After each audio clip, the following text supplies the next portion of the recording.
I still haven't found it, so I don't know. I don't know if it even exists. I mean, they may have just made this up, but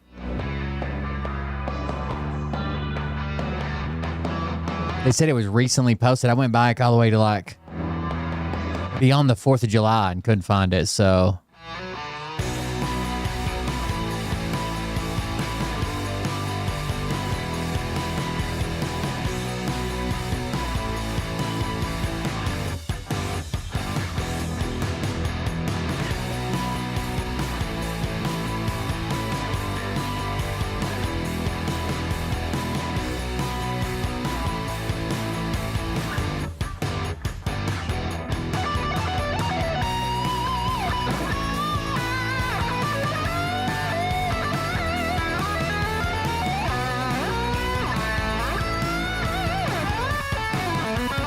Oh, it's my Google Chrome froze.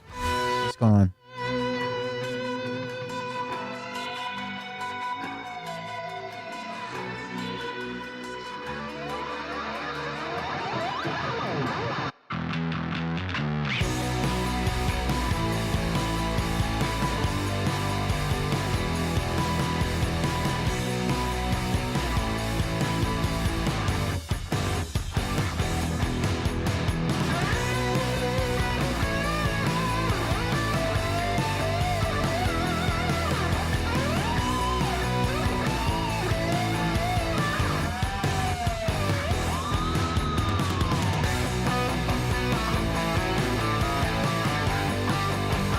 Oh, maybe it's coming back now. What the hell just happened?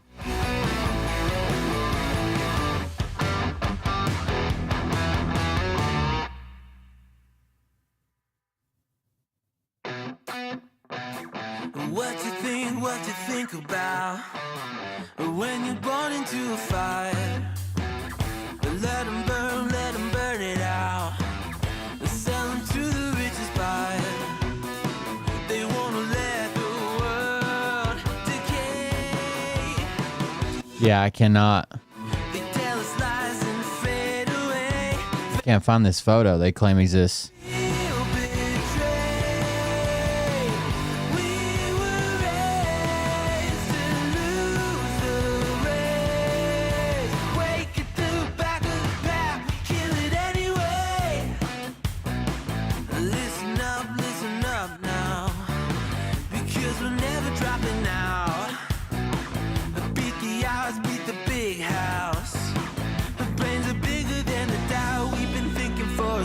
Never let the truth fade away. This is bigger than ourselves. We won't let the world burn away. Burn away. We feel betrayed. We were raised to lose the race. Wake it to the back of the pack. Kill it anyway. To blame.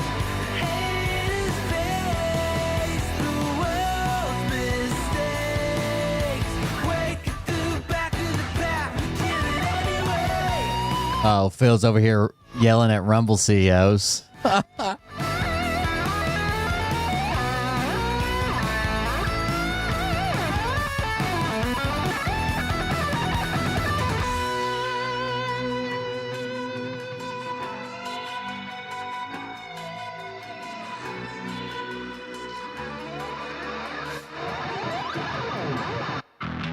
And we feel betrayed. We were raised to lose.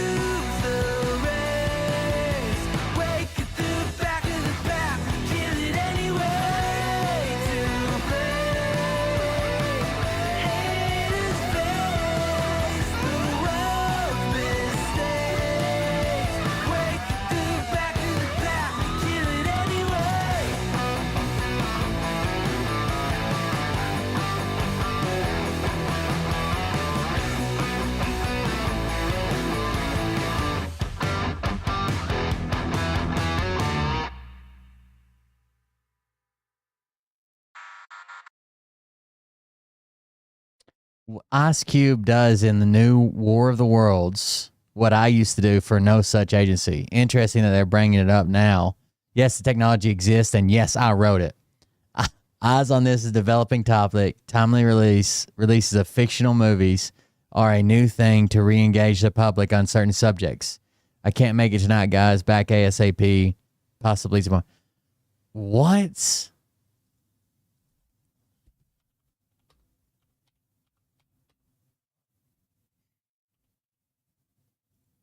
Sorry. Hey Daddies, it's me, the Linda Binda from TikTok. I wanted to make this video because I wanted to thank you for watching Cold Beer Confessionals with Will Bird. I think that's just incredible. I've watched a few episodes and I'm just like very intrigued. But you know what I'm most intrigued in is Big Daddy's meat stick. I heard that it's very thick, like a good old German sausage. You know, Linda and her coochie loves that. Oh, never mind. Let's not go there. Anyways, I hope you have a good show and enjoy it as you can. There's a lot of weird things that go on, especially when it comes from the realm of Linda Bindaland. So, enjoy the show. Thanks for watching. Peace out. Welcome, everybody. I'm looking for a photo that doesn't exist, I guess. Phil is allegedly yelling at Rumble executives, I guess, on his Telegram, and then he says, Ice Cube does in the new War of the Worlds movie what I used to do for, and then he says no such agency, like NSA. Interesting that they're bringing it up now. Yes, the technology exists, and yes, I wrote it. So we're back to his weird technology that he claimed was in the movie that what's his name used, the 2000 Mules, and it turns out it was all stock footage. I talked to the production staff. It was all stock footage that they purchased, and they couldn't actually show what they were doing. Not to mention it wouldn't be very interesting, right? But he says, yes, the technology exists, and yes, I wrote it. Eyes on this as a developing topic. Timely releases of, quote, fictional movies are a new thing to re-engage the public on certain subjects. Okay, so they're releasing stuff in movies that Phil actually did in real life to let you guys know that it's real.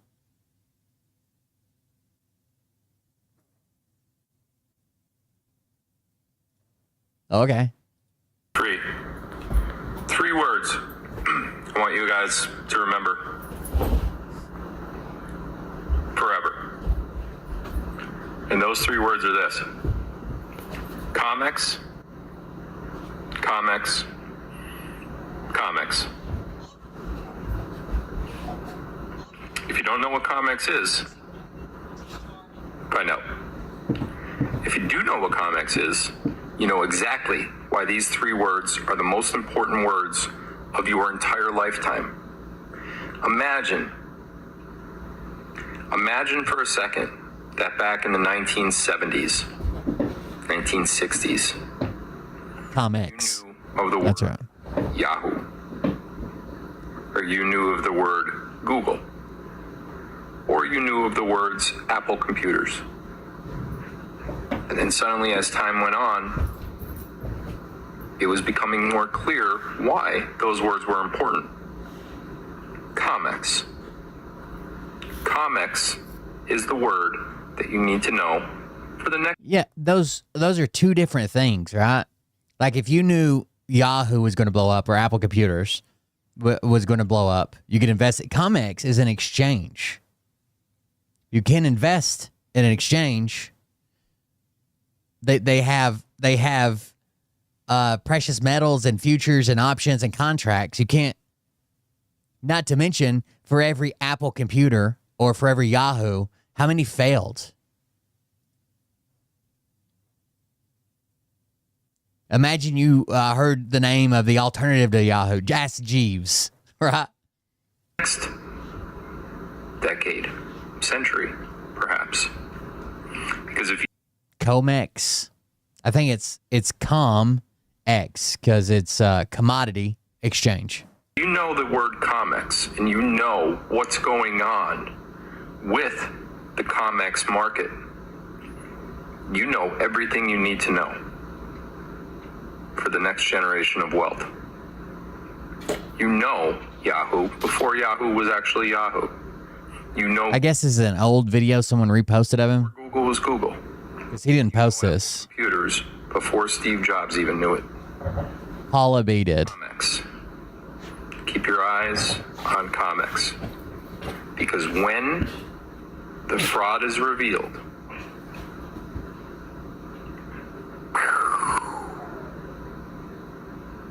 to the moon. COMEX. Save this video. You're going to want it.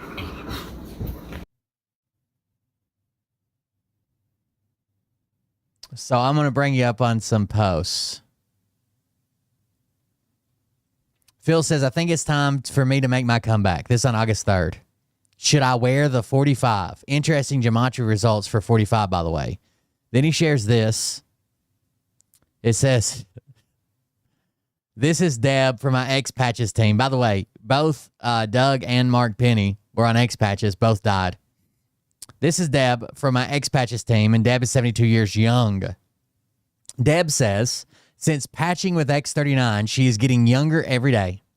She started patching due to debilitating bouts of sciatica that had her sleeping in a recliner for 3 weeks. Her chiropractor of 30 years had done several adjustments, and she was only getting slightly better. X-rays revealed stenosis in her lumbar region, and he told her she would need to wear a back brace when doing anything strenuous.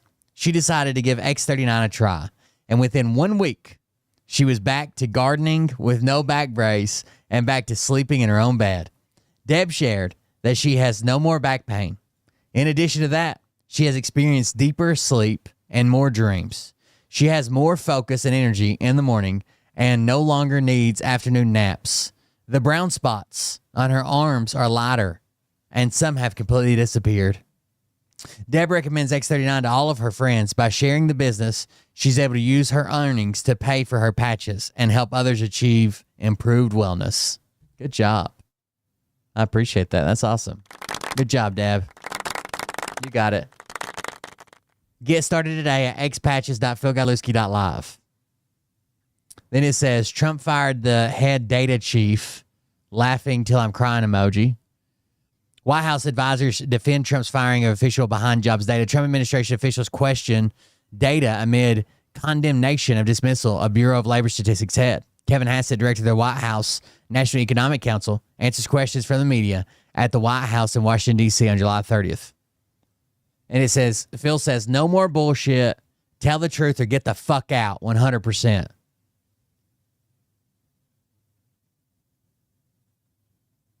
I love it, he says. Then the COMEX video. Then he says, remember the words 100%.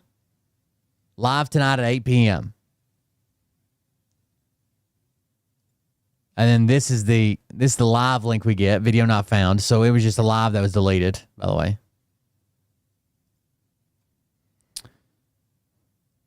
Oh, what did I just close? That might not have been the right one. It doesn't matter. So the video was just ended. 401 not found. Then he says, please repost. What's up, Fresh? What's up, Fresh? It's our turn, baby.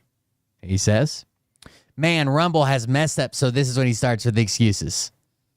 It's 7:30. Man, Rumble has messed up. Rumble Studio beyond all repair. What a disaster this is. I don't know, fam.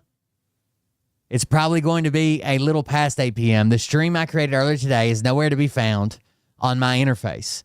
And Rumble won't allow me to create a new one until my other has ended. And I can't even start the originally scheduled one until I'm able to find it. And it's literally nowhere on my Rumble Studio account. Someone at Rumble needs to be fired. Okay? He wants heads to roll. And here's where we started. Bro, Rumble Studio is awful. Every time I log in, there's a new issue. I scheduled a live stream earlier today for 8 p.m. Eastern, and now it's not showing on my back end. It's showing on my Rumble channel, and people are waiting for me to go live, but I have no go live button or the ability to edit the music, etc. on Studio. Worse yet, it won't let me create a new live stream until this one is over, and I can't start it, so it will never be over. So frustrating, I absolutely scream. Really, fuck. Can you stream with OBS instead? Does that sound like somebody at Rumble?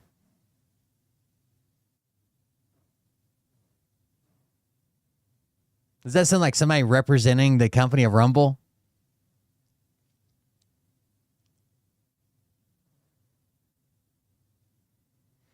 Somebody needs to be fired over there, buddy. You want to stawam now? I guess it's supposed to be stream. You want to stawam now?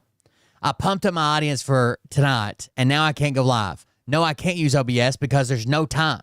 My live was supposed to be in 10 minutes. Let me ask. Sit tight. I'm asking. Let me get a video. Everybody, what actually is happening here? Because to me, it's unbelievable. Earlier today, most of you guys have seen it. Earlier today, I created an upcoming live, which I've done hundreds of times over the last few years. Scheduled it for 8 p.m. Eastern. Just like I said, I'm looking at the channel right now. People are waiting in the channel. There's thousands of people just waiting for it to come on. I can't act. Not millions? That's it. There's no. So usually when you go live, you log into your account and there's a go live button. You could change the photo. You could change the music. You could do all sorts of stuff on the back end, right? It's not there. It's just not there. Now it's on my Rumble channel because people are waiting for the live to start. It's there, but it's not in my area where I need it to be in order to press the button. Now, you would say, so what? Just create a new one, right? Can't. Here's why. When I go to create a new one and just delete the old one, the one that people are waiting in, the one that I had people repost, so it's not ideal to even delete that one. When I go to create a new one, it says complete your first one before you can create a new one. You're not. Maybe it's because you haven't been live in a fucking month. Maybe it updated, bro. Aren't you supposed to be Edward fucking Snowden? I'll create a new one. The white hat hacker? I can't complete the first one because there's no first one. It exists publicly, but it does not exist for the creator. In the creator platform, it's not there. So how could I start it and complete it in order to create a new one? And by the way, I know it's not synced. I don't know. if I could start it, I don't need to create a new one. It's stuff like this that I just don't understand. You know, like,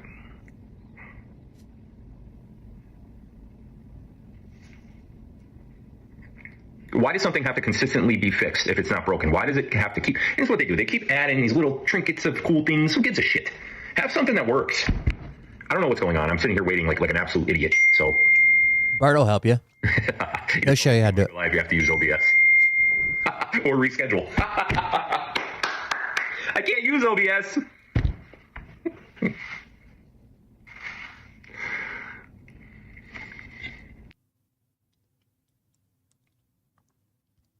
There you go, I guess. So he shares an eye roll emote, face palm,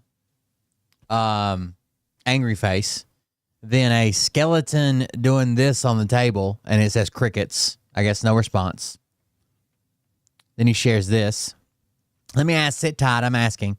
If you want to go live, you will have to use OBS or reschedule, unfortunately. Dude, seriously.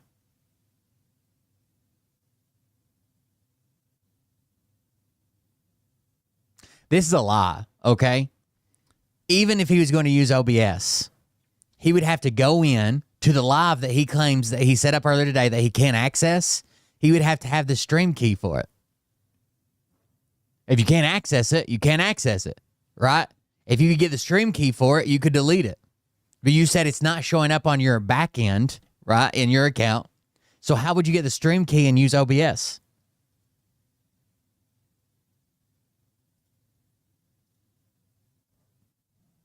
Dude, seriously?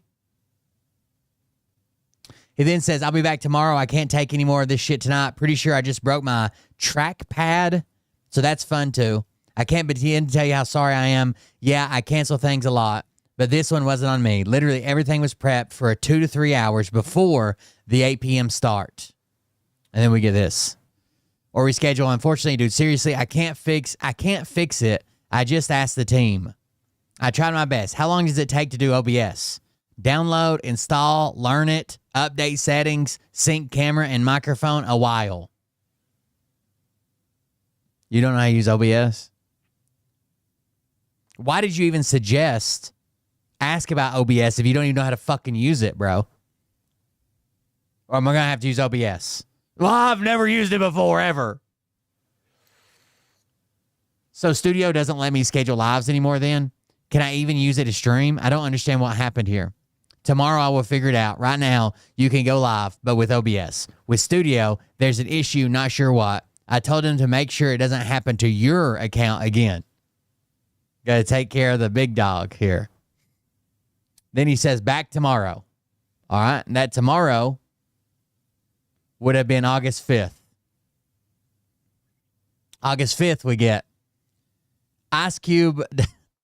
Ice Cube does in the new War of Worlds what I used to do for no such agency. Interesting that they're bringing it up now. Yes, this technology exists, and yes, I wrote it. Even on this, eyes on this is a developing topic. Timely releases of fictional movies are a new thing to re-engage the public on certain subjects. I can't make it tonight, guys. Be back ASAP, possibly tomorrow, 100%. Why would you say possibly tomorrow, 100? That was on August 5th. In case you're wondering, today's the 10th. So a week ago, he was supposed to do a show. Then it got canceled. Then he blamed it on Rumble Studio, but he guaranteed he'd be back the next day.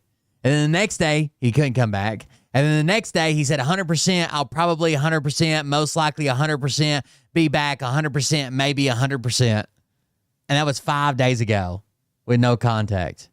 I don't know.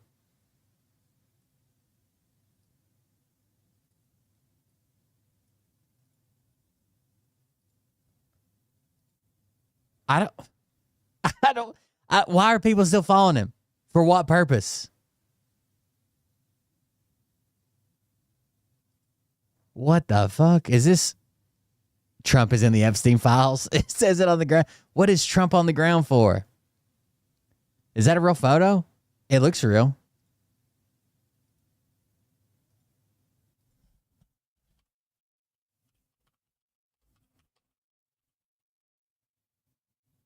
My mom turned 72 at midnight, then 10 days of darkness. Happy birthday. Oh, there it is on Threads. Oh my God, what is...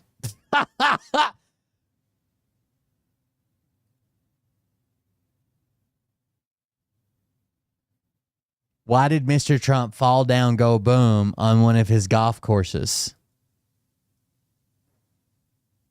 Oh my God, that one's even worse.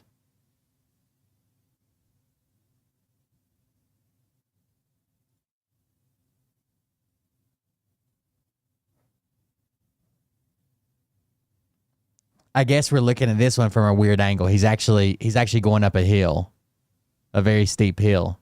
So he didn't actually fall. But that other one I've never seen before.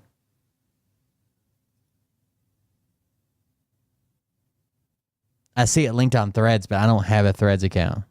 Wonder if it's real or not. Anyways, doesn't matter. Thank you guys for joining us. I'm currently looking for a photo. I might employ Legend to get part of that. I have to go through the chain of command. So I have to tell Austin to make her find a photo for me that I can't find. And then as long as he's cool with it, I'd hate to take try to take the reins, and it's not my place.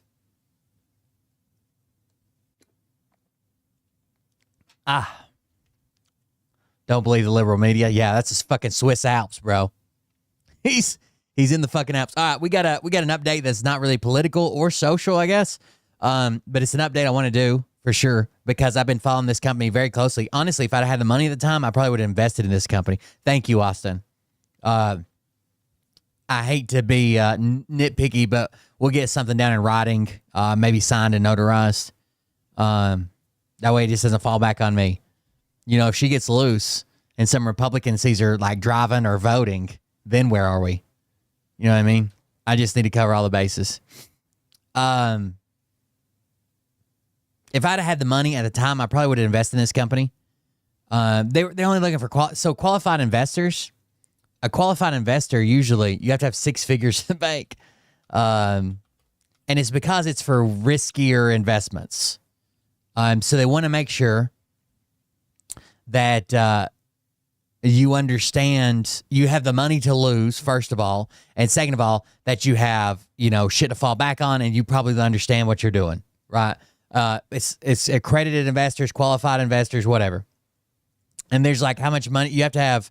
You have to have an annual income of at least $200,000 for 2 or 3 years, a net worth exceeding $1 million individually or jointly with a spouse, and that cannot include your primary residence. So there's like a bunch of hoops to jump through.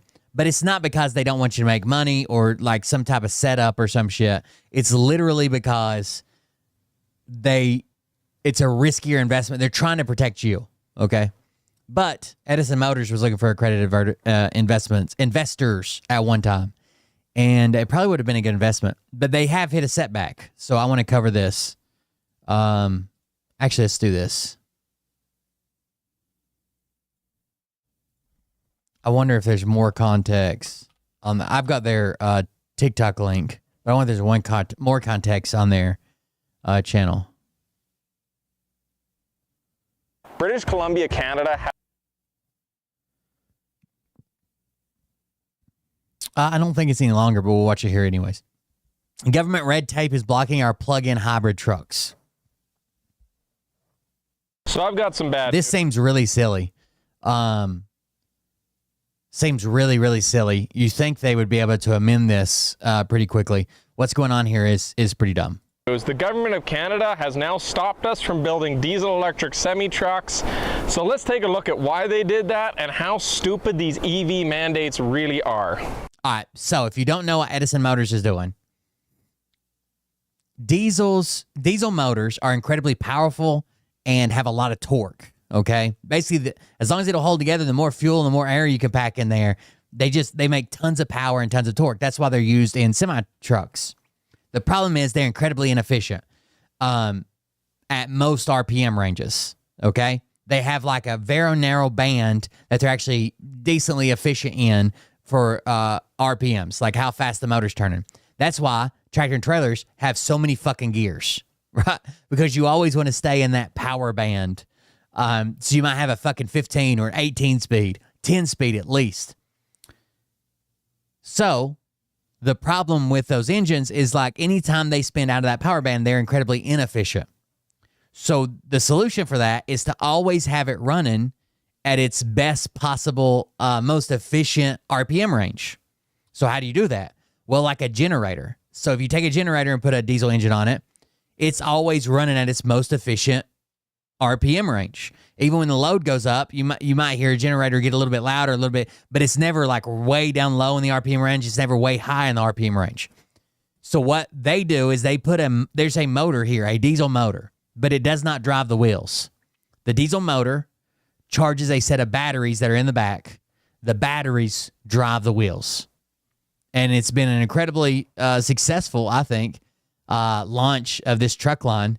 They do really well. They all their testing is turning out pretty well. They also have plug-ins, so when you park it for the night, you don't leave the generator running, right? You plug it in and charge like a regular electric vehicle. When you're out on the road, you need more power. The generator kicks on, charges the batteries, and it's still way, way, way, way, way more efficient than a gasoline or diesel by itself. But they've hit red tape because I'll let him explain it now.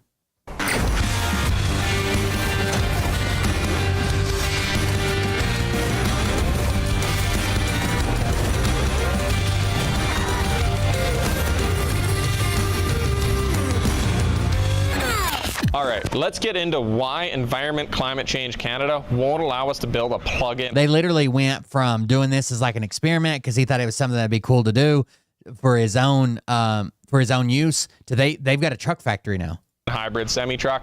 It has to do with the engine we have selected, and it has to do with the fact that they haven't made enough regulations. Yes, they made rules that by 2035, 100% of vehicles have to go plug-in hybrid, but they haven't made the rules to allow plug-in hybrid. The crux of the issue is in the engine we selected and how it works. So our vehicles are, for all intents and They're going to have a huge market. If Canada is mandating that 100% of vehicles go plug-in hybrid, they're going to have, being made in Canada, being there, being able to test there, being in good with the government, I think they're going to have a huge market. purposes, 100% electric. They have batteries that drive electric axles, but then when the batteries get low, the generator fires up and recharges the battery so that you can keep moving. It's awesome. We even showed them, like, look, we're running a much smaller engine. Instead of a 15, we're running a 9. We're running a flatline RPM. It's better for the environment. We're reducing less fuel. We kind of showed them all this. They're like, yes, that's exactly why we want plug-in hybrids. But because of this, we had to use a generator, and that's where the problem lies. They came back in our application and said, hey, you can't use a generator because those are classified as off-highway emissions Tier 4 final. You need an on-highway emissions Tier 4 final. And we said nobody makes an on-highway generator certified because we're one of the first people building plug-in hybrids. There's no other engine manufacturer building on-road because the demand isn't there. So basically what he's saying is nobody builds a generator that would also go through the government process. Even though it's not dirtier, even though it's not horrible for the environment, it's actually really good for the environment. It's a much smaller engine, burning less fuel, no soot, no smoke, no nothing, because it's always perfect RPM range. Who would take a generator motor, and that's all you use it for, and then jump through all the hoops to get it certified for on-road use? It's not like Cummins just takes all their engines and gets them certified for generators and tractor and trailers and fucking skid steers and boats, right? They have their truck engines and then they have their generator engines.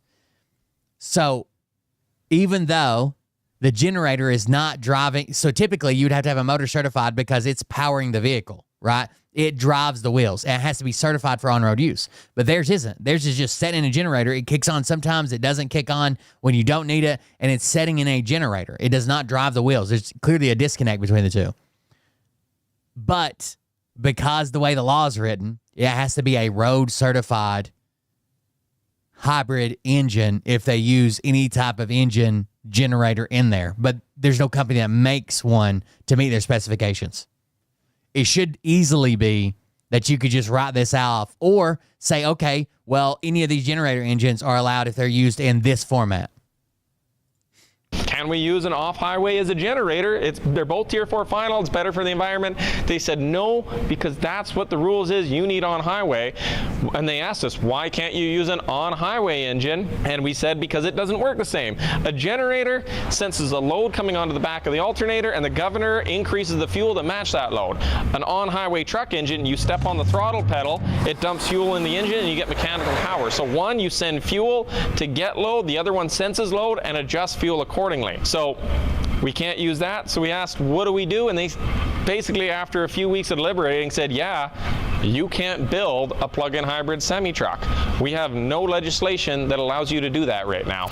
Dude, I worked at a Christmas tree farm through high school. A girl I dated in high school, even after we broke up, her parents owned a Christmas tree farm. It sucked, but I got paid all right.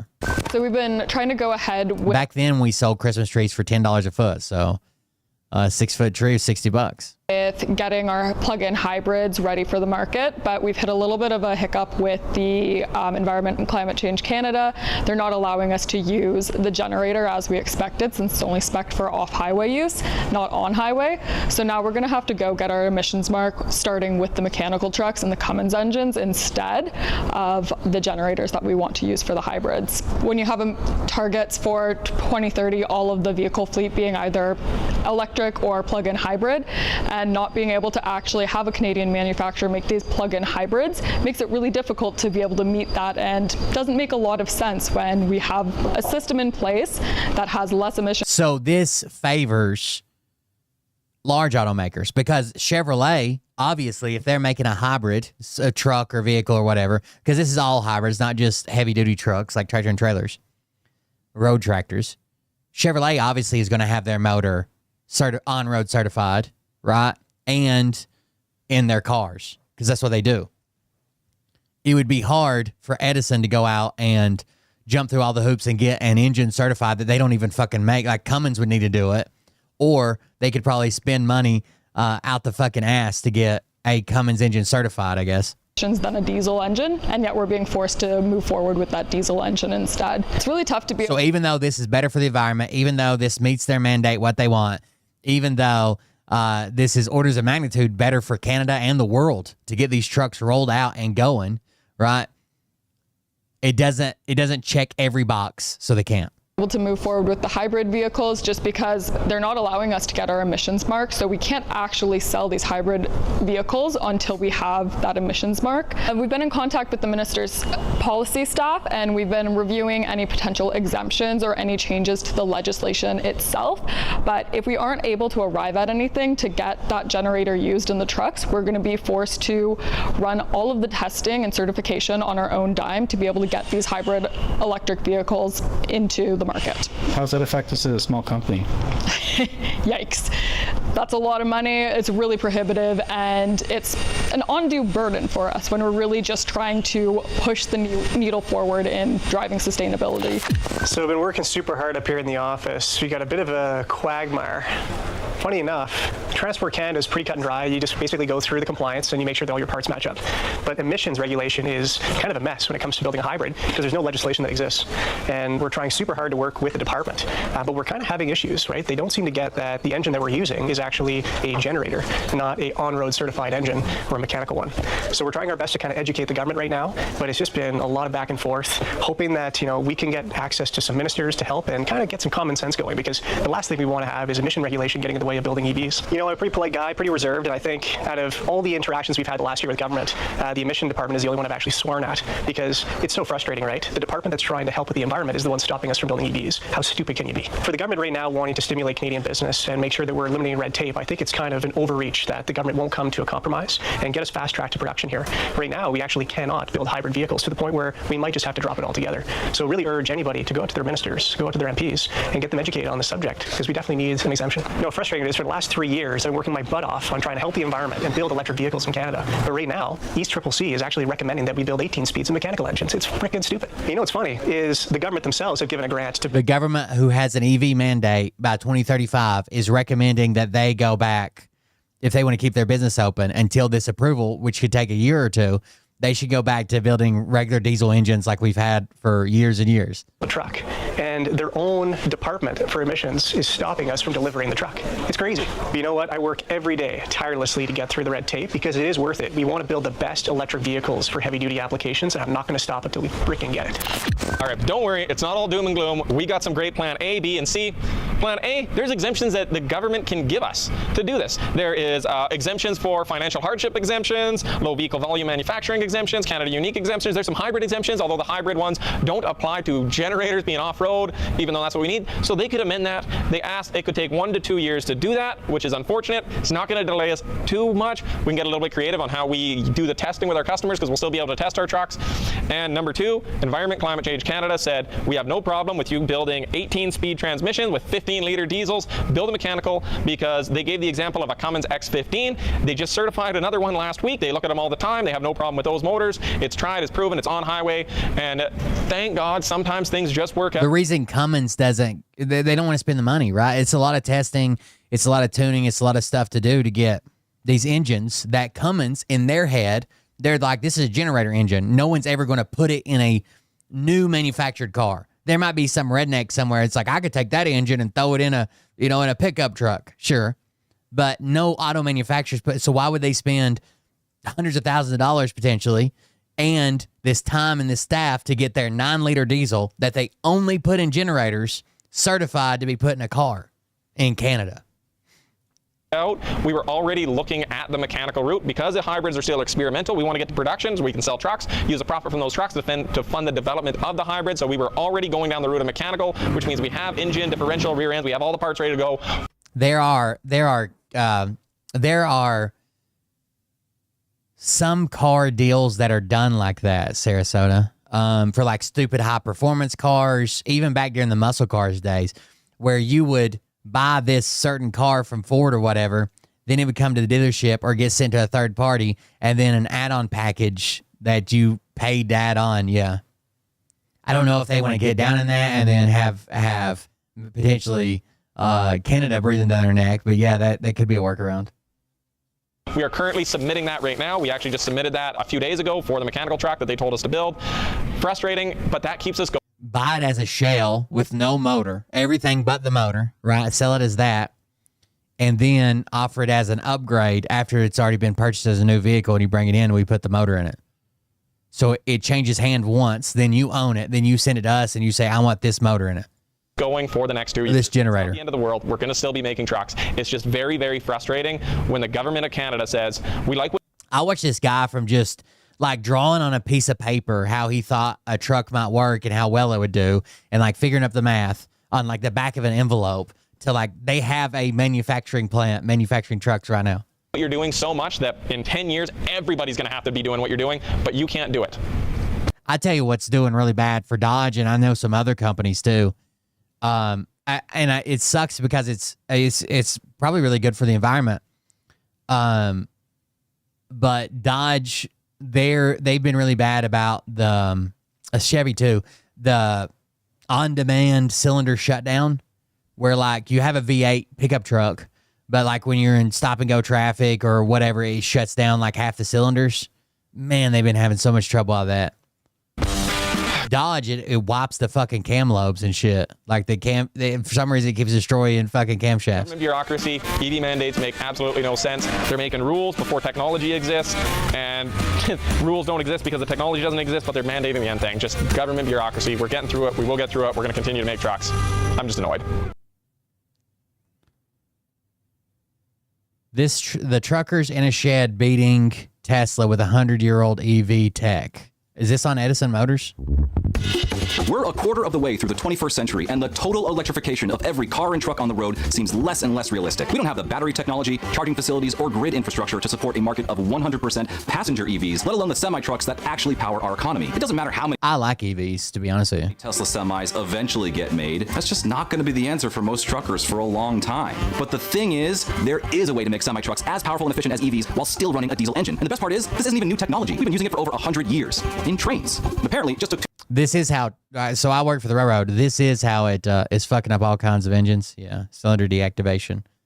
I know Chevy's having problems with something else, but I've seen for some reason, I guess where I do like mechanical shit and like mechanical videos, my feed is full right now of Dodges with fucking camshafts just fucking destroyed. And it's all their, cylinder deactivation. Anyways, the way a train works is it's got it's just a generator. The diesel does not drive the train. It has electric motors, electric sanders, electric everything on it. The diesel engine just charges batteries. That's it. And think about the braking power that you could get from a fucking train, dude. And CSX or railroads have been doing that for years and years. 2 Canadians in a shed. And they have commercials bragging like, we move a ton of freight, so many thousand miles on 1 gallon of diesel. The tech to the road. I was sitting there and we actually had our old 69 Kenworth and we were walking around and we're like, well, why isn't a truck done the same way? That's Chase Barber. He and his partner Eric Little had been running a trucking business for years when they reserved a Tesla semi, or semi as Canadians call it, and never got one. Shocker. So they formed their own company that's building diesel electric powertrains for logging and long haul trucks. It's called Edison Motors because much like Thomas did to Nikola back in the day, they're stealing Tesla's idea, except they aren't really. They're bringing it down to earth because their tech reduces weight, increases range, and cuts battery costs massively. They're also taking their time to get it all right. This isn't some bullshit EV startup. And the best part, they've got their eye on fixing electric pickup trucks next. As of right now, they own like a logging truck company. There's really just one electric semi-truck on the market, and that's the Tesla Semi.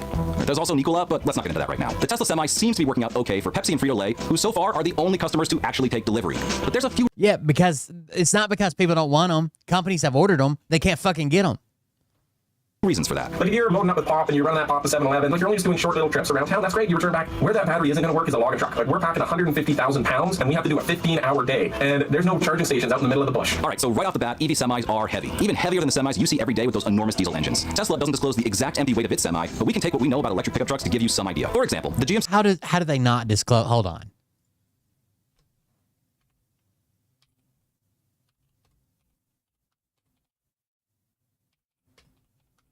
They can't not disclose because there's rules. There's rules about how much a truck can weigh.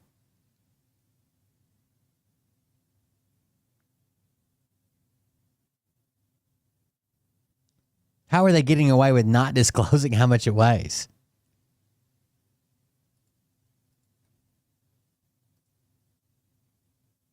Like, you can't weigh more than 80,000 pounds total.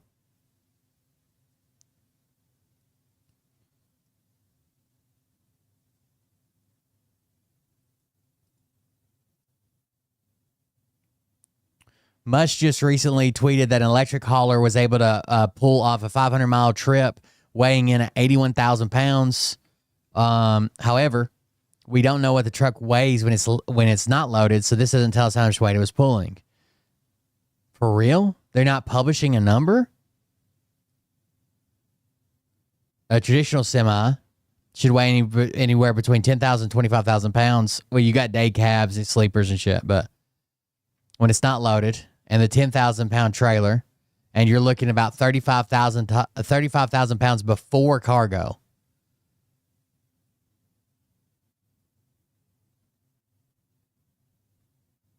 That makes sense. Yeah, because usually if you go to pick up a full load, you're talking like 40, 43,000, 45,000 maybe max.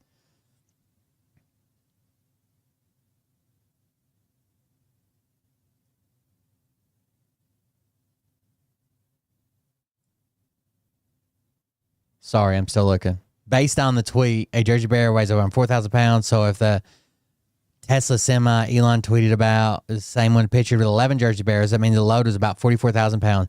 This suggests that the electric semi's unladen weight was around 27,000 pounds. That's just a little heavier than, I think it's probably heavier than that. You have to take the weight of the truck into your gross calculate. How much can you haul now that your truck weighs an extra 8,000 pounds? You got to go through a scale. I can't believe they're getting away with not even telling people, and people are buying it. Like, what if the motherfucker weighed 40,000 pounds and you just cut your ability to haul shit, your capacity, in half? GMC Hummer EV weighs about 9,000 pounds, and a third of that comes from its 212 kilowatt-hour battery pack. Estimates put the extended range Tesla Semi's battery capacity somewhere between 850 and 900 kilowatt-hours, 4 times the size of the Hummers, meaning the electric semi is always lugging around nearly 6 tons of batteries. I'll tell you right now that a normal Cummins truck engine weighs a fraction of that. This not only kills efficiency, but it also eats into the payload the truck can carry because the feds cap most tractor-trailer combos at 80,000 pounds. Another glaring flaw with huge semi-truck batteries is the charging capacity you need to keep them juiced. Tesla installed a mega charger with massive capacity at Frito-Lay's hub in Modesto, California, which is great for trucks that return to the same location every day, except for the massive demand that would put on the local electrical grid at scale. It's not like your average owner-operator can afford to install these at their home base either. And if you think we'll see a network of these chargers across the country like with Tesla superchargers anytime soon, keep dreaming. Lastly, so they said in a presentation of around 30 minutes, he also indicated that the 6x4 tractor, so 6 wheels, 4 of them drive, so that's the 2 axles in the rear, right, is standard form, offering 300-mile range and tips the scales at around 20,000 pounds. The longer range version is a bit heavier due to its extra batteries coming in at 23,000 pounds. Okay. That's not crazy, if that's true. electric semis cost a crazy amount of money, both upfront and over time. Now, it's true that regular maintenance should be a lot less than with a diesel semi. There are just fewer moving parts after all. But what about when those massive battery packs need to be replaced? And that's on top of the reported $250,000 asking price for a Tesla semi. It's just not feasible unless you're a major corporation, which most semi-truck companies are not. So this is where Edison comes in with the ancient and long-forgotten technology of hybrids? It was like we haven't done anything new, really. Like our log loader at the sawmill that unloads the logging trucks, one was made in 1967, 1971, and 1973, and they're full diesel electric hybrids made in the 1960s, and these things are still in operation, unloading hundreds of trucks per day. It's remarkable to think about, given how most things made today feel disposable, that the right kind of hybrid vehicle can last for decades. It makes sense to always have the engine running at standard RPM, standard, fucking loaded up. Like, that's less wear and tear on the motor. Electric powertrains were largely developed in the 1920s for trains, using diesel engines as generators to power electric motors. And it's pretty much stuck around since then. This setup, powertrains were largely developed in the 1920s for trains, using diesel engines as generators to power 1920. The railroad's been doing it for 100 fucking years. Electric motors. And it's pretty much stuck around since then. This setup is called a series hybrid, and it's almost exactly what Edison is doing with its trucks. They've still got a diesel engine, but it's being used as a generator, not a motor to power the wheels directly. Okay, it works like this. A 9-liter Scania diesel engine sits under the hood, running as needed at a constant RPM level to supply electricity to the batteries. Said batteries are mounted inside the frame, and they provide the juice for the electric motors. When the batteries run low, the diesel generator is there to recharge them. Every time you shift, you lose that turbo boost, you step on the throttle, you get the black smoke, the puff of black smoke, till the turbo boost, and you just build your RPM curve up, and then you shift the next gear, RPMs go down, you gotta build it back up, you gotta build your fuel fuel ratio. You're not at your peak RPM really until you're shifting. So with a series hybrid, there's the obvious benefit over pure electric of not having to find a working public charger and sit there for an hour or more. More time on the road means more money in your pocket. And side note, this is also why you see automakers like Ram and Scout announcing so-called range-extended EVs recently, because a series hybrid eliminates the main EV pain points with normal drivers. Then there's the reduced fuel consumption compared to a traditional diesel engine. That's because the generator runs at constant RPM with no turbo lag and no varying load demand, since it doesn't need to increase engine speed climbing steep grades. Edison estimates fuel savings of 5 to... Basically, the only time that it's going to be not at its super efficient, the most efficient it is at startup. 10% for over-the-road applications, but that number skyrockets up to 70% in more stop-and-go traffic. I bet you a road tractor probably spends 95% of its life, maybe 99% of its life at non-peak efficiency. It's the opposite of what you get with a regular semi. There's also the weight, which is actually about the same as a normal semi. Since the 9-liter diesel generator under the hood is smaller than your typical 15-liter truck engine, Edison claims the internal combustion unit is a full 1,000 pounds lighter. Most of that is then added back in with the electric drivetrain components, but still, there's no payload capacity lost by going diesel electric. That's huge. And because the diesel generator operates exclusively at peak efficiency, it burns the fuel more cleanly. So that's a big thing, and that's why it is a good company. Going to the Scania. I do think they'll figure it out. I do think they'll go far. Tier 4 final. There's no EGR and no DPF for Tier 4 final. So not only it burns so much cleaner that you don't even need the particulate filter. The result is 485 horsepower per drive axle. That means a common tandem axle setup touts 970 horsepower, while a honkin' tri-drive has 1,455 horsepower. And they're strong too, with a gross weight rating of 40,000 pounds per axle. There's no traditional transmission, so drivers won't be running through the gears like they would in a regular semi, which is a little sad. Still, it's a direct drive setup that provides peak power and torque instantly, and that's exactly what you want from a workhorse. But one thing that a semi needs to be is serviceable, and a hybrid automatically just seems... There's so much power there, it'll have to have really good programming that allows you to ramp it up, right? Because you imagine somebody just getting their rump on it and break shit in half. More complicated. You've essentially got two powertrains in one, right? But don't forget, series hybrids have been used in other industries for decades. If you open up like a transmission on an 18-speed, their shaft is multiple counter shafts, and like an 18-speed is complicated. If these guys can figure out how to rebuild an 18-speed, they can probably look at 2 bearings and some motor winding. If a bunch of truck drivers could design and build this in a tent in Canada and build it on a dirt floor, it could probably be serviced on a dirt floor by a bunch of truck drivers. It turns out that series hybrids really aren't more complex than internal combustion vehicles. We just need to borrow the knowledge from other industries. And more importantly, the thing that makes modern cars so hard to work on isn't electric components, it's the software that controls them. Too many companies are trying to lock things down in proprietary software. That's a big one. You can't service it. Like, I don't know what car company it was, but it came out a little while ago. They weren't even letting you lift the hood. I think Rivian are really nice. I really like Rivians. Only registered. I think Slate is a really good idea, as long as it gets off the ground. I think tariffs is kind of fucking it right now, but the Slate truck where you can make it into an SUV or a pickup truck or whatever, and it's like bare bones. You can get it without power windows. You can get it without radio. You get it AC. Like, you can get it so cheap. And I think they're kind of alone in the, well, I guess you could get like a fucking Prius or something. But like for a pickup truck or something that you could use, even if you rarely use a pickup truck, super cheap. Dealership for them was allowing you to open the hood. All this being said, these diesel electric powertrains won't be as simple to repair. I tell everybody about this. If they're like, if I'm talking to somebody about mechanical stuff, I always ask them if they've seen Edison Motors. Is pretty standard stuff, and there are Scania parts dealers in North America to take care of customers, but your average ASE certified diesel technician just... I'm planning on starting this Edison Motors investment group where it's kind of shaped like a triangle, and I'll be right here at the top, and then I'm going to have 2 people right below me to sign up, and they're going to, everybody's just managing 2 people. Okay. And then 2 people below that are going to sign up. So they manage those 2 people. And then 2 people below those 2 people. And then it just kind of spreads out like this shape. I call it a triangle investment. So I don't know if any of you guys want to join. Just isn't familiar with electrification like this. Edison knows this and is working to expand its list of certified installers and service centers, but it's still got a ways to go. So when can you expect to see them on the road? Not for a while, but that's actually a good thing. Much about this company is in the early stages, but they've already built more than one operational prototype. The first was a 1962 Kenworth that was retrofitted with a Cat diesel generator and a Tesla Model S motor, which showed the concept can really work. The next is a totally scratch-built semi with a Cat generator and Edison... See, everybody thinks that I'm at the top of the triangle, but you've got your own mini triangle that you're the top of, so I'm not the top of anything.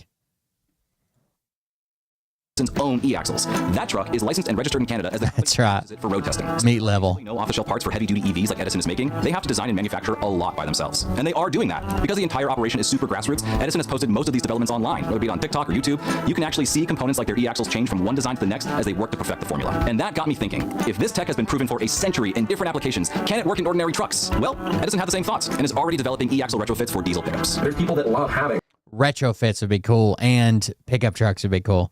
I would love to have a fucking diesel generator, like an F-250.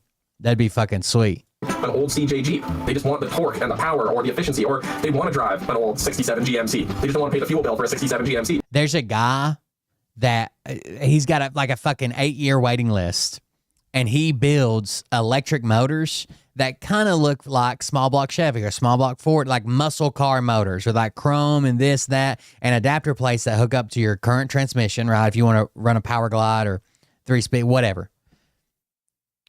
And they have like, they look like they have valve covers. They just look, even though it doesn't function at all like a small block Chevy, it just kind of looks like one. And he's charging ridiculous fucking prices for that shit, dude. And he, like I said, he's got like an 8-year waiting list to retrofit. So people are building muscle cars with a muscle car look and a muscle car looking engine, but it's all electric. What I love about it is that if we can start doing this, the price should be a lot less than buying a new truck. I mean, it's a no-brainer. As work trucks, full electric... Everything's in there. So like the charge controller, the throttle stuff for the electric motor, the batteries, the motor, everything's in a little package that looks like a small block Chevy or something. Face the same issues as electric semis. What's more complicated is that pickup models It was an idea that I had a long time ago, but this guy has fucking perfected it. from different automakers all use different axles and attachment points, unlike semis, which have a more standardized design. So a one-size-fits-all approach just won't work here. But Chase has a plan. In addition to all the R&D work being done, that network of franchise distributors and installers they're building is also set up to get as wide a variety of models as possible in the early test builds and grow that knowledge base internally. That's maybe the most impressive part about Edison. It seems like a tight-knit, honest-to-goodness bunch of people looking to make something worthwhile. They're full of ideas, and once they have them, they act on them. I mean, who else? I love Edison. Develop major industrial solutions, engineering complex EVs, all while wearing blue jeans and Pearl Snap shirts. I'll tell you, no one. Edison is a privately owned company with a little more than a dozen employees listed on its website. The team is made up of longtime truck drivers, construction workers, and yeah, mechanical engineers specializing in electric vehicle systems. They've built a reputation of integrity. I mean, Chase still lives in his parents' basement because he says he can't afford his own place because he's put everything he's got into the business. From the outside, they don't seem anything like those startups where the founders get rich, fly around the world in private jets, and dissolve the company before they ever sell a product. They're also honest about the cost of doing business that's, quote, not easier, but better. Chase says that while Edison's trucks are all unique, you can expect to pay about 25% more for one of theirs than you would for a comparable Freightliner. That's because the R&D is extensive, the technology is new, and they're still scaling up. At the time of this video, Edison has even paused sales until it completes its next batch of trucks. It has 5 orders in the hopper right now, including the world's first diesel-electric snowplow truck. The fact that they shut down the revenue stream to honor their existing commitments is just not something companies do, and it's another reason why Edison might have what it takes to make this stick. And really, I hope they do. Emissions regulations are unpredictable and change from one administration to the next, but we need greener vehicles in every segment, including big semis. I like these videos too. We're gonna watch this one just because I want. These fucking steam track are insane, dude. Look how big this motherfucker is. There's an antique farm machinery show near where I live. It's up in a place called the Laurels, and it doesn't have shit like it's much smaller shit. But this stuff was. Could you imagine being a goddamn farmer back in the day on this goddamn contraption? It reminds me of the crazy people that rode the bicycles with a big giant wheel up front. Look at this shit.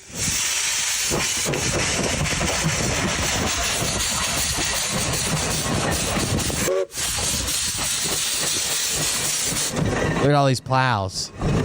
Turn plows. 50 bottom plows on one bar. It does. So basically it's plowing 50 rows at once. That would be such a cool story to hear. I know they exploded sometime and killed people and stuff, but man, what a time to be alive. Dropping all 50 plows. It's not even going to slow that motherfucker down, dude.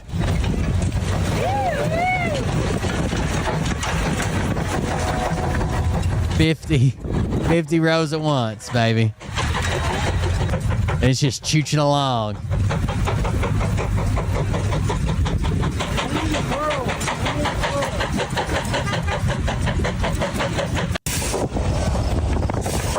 Those are insane, dude.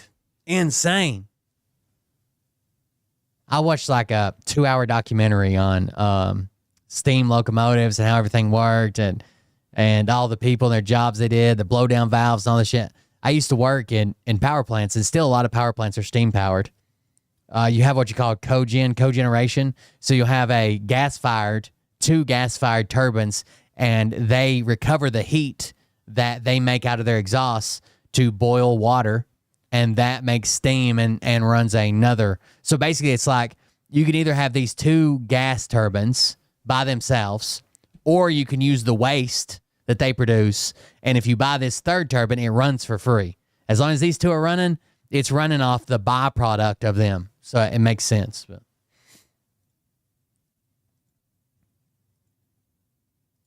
All right, let's see what else I got. We can get on.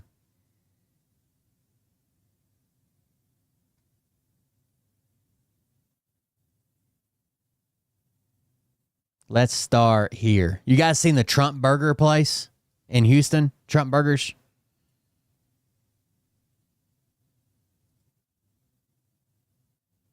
You guys know what I'm talking about? Of Trump Burger Restaurants, which has KHOU 11 confirming the owner of Trump Burger Restaurants, which has several locations in the Houston area.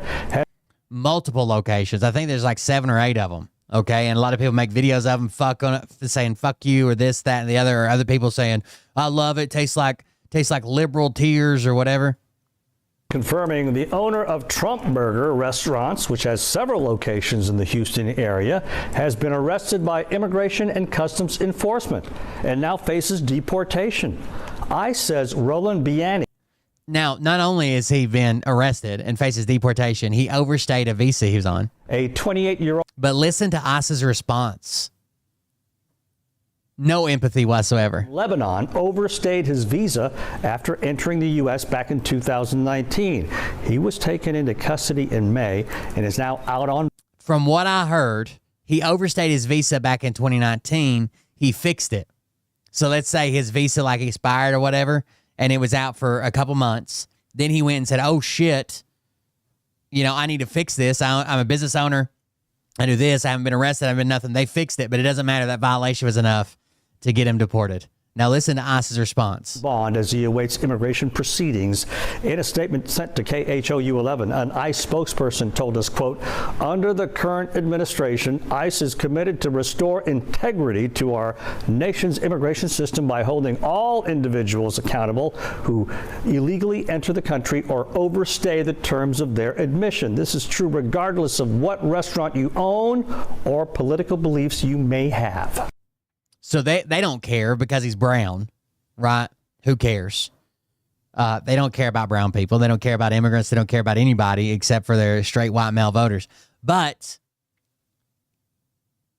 they can almost spin this as a win. Like, we're not picking sides. We're just doing it across the board.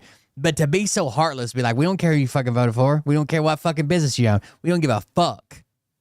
Out of here, brown person. Out of here. What about those Africans? They're white. Chill out. But they can almost spin it as a win, saying, we're not picking on left or Democrat or not. Look, we got the guy that owns Trump Burgers. But that's not what they really think about it. Guaranteed. Trump, imagine he's got a flag on the front of Trump Burgers that says Trump was right about everything. 2024. Was he right about your deportation? I thought you had that handled. Jesus is my savior. Trump is my president. Shit's fucking wild out here, dude. Imagine simping for the guy that's destroying your life, bro. Your life. There are some people that are like, no, it's too much. Fuck him. They went too far. And that would be people like this. This is what I like to call brown regret. All of my life, 50 years I've been here, I've never been harassed by Border Patrol on this side of the border like this. This is outrageous. Why are we not allowed to be here? Because we're not white? Our skin doesn't match? Yes, that's what you voted for. By the way, I don't feel sorry for these people. They voted for this to happen to other people, thinking it would never happen to them. They didn't vote and get surprised and be like, oh shit, I didn't know he was going to do that. They knew he was going to do that. They just wanted to do it to other people. That's George Doylis. He and his wife are from Imperial Valley, and they love to camp. So when they were headed up to a dental specialist in North County on Wednesday, they decided to explore Jacumba and this area around Boulevard. They headed up this road to see if they could find a campsite, and that's when they say their day took a very different turn. We didn't think anything of it. We're an American citizens. We're on U.S. soil. Why should we be afraid? George and his wife Esmeralda say an unmarked SUV started following them and pulled them over. They say Border Patrol agents first approached wearing masks. So the reason why we're stopping you is because you do U-turns and there's a known alien out in the area. He told the agents where they were going and that they did not consent to any search. If you have a dentist appointment, it probably wasn't the best decision to be out in the middle of nowhere. No, we have the right to travel anywhere we want to travel. Right, you do. You're absolutely right, you do. And I actually have the right and authority to stop you. The couple sat in their car as the agents brought a canine. It's called reasonable suspicion. So, Do you think that they had reasonable suspicion to stop you and search your vehicle? Not at all. Not at all. Yeah, they did. Look how brown you are. Small amount of legally purchased. Look how brown you are, bro. Out for a full search. 30 minutes in, the agent says he could take their vehicle, but I'm going to go ahead and let you off with a warning. Imagine pulling over a U.S. citizen and the guy's upset because he's a U.S. citizen, wondering why he's being targeted. And then the cop says, well, I could confiscate your vehicle, but not this time. I'm cutting you a favor, bro. George and Esmeralda both voted for the first time in 2020 and again in 2024 for President Donald Trump. Double Trumpers. As they see his immigration crackdown. Do you regret your vote? Yes, I do. Very much so. I feel shame, guilt, and anger at the same time. The only way that I don't feel empathy for them at all. The only way that I can feel okay with them, right, is if they're actively working. I mean, I'm glad he did this interview, right? I want them actively working against what they brought about. All of my life, 50 years I've been here, I've never been harassed by Border Patrol on this side of the border like this. This is outrageous. Why are we not allowed to be here? Because we're not white? Our skin doesn't... He literally voted for this for the other people to go through it. I voted for cruelty to other people, not me. He's 50 years old, and he's learning empathy at a heavy price. I love these heartwarming, true American stories. It's nice to see people getting exactly what they were promised. They didn't care until it affected them. Fuck around and find out. Oh, they thought they were the exception? I'm letting you off with a warning. Next time, you're not doing anything illegal. You're in trouble, buddy.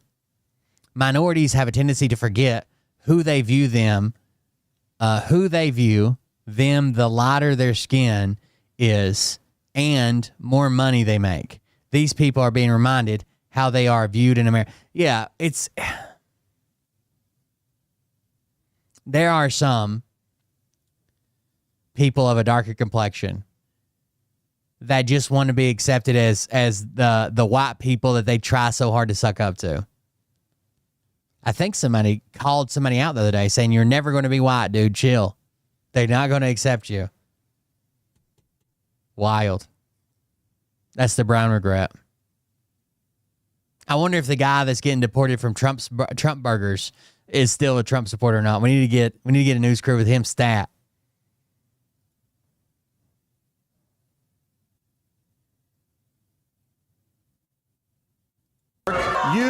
What rights?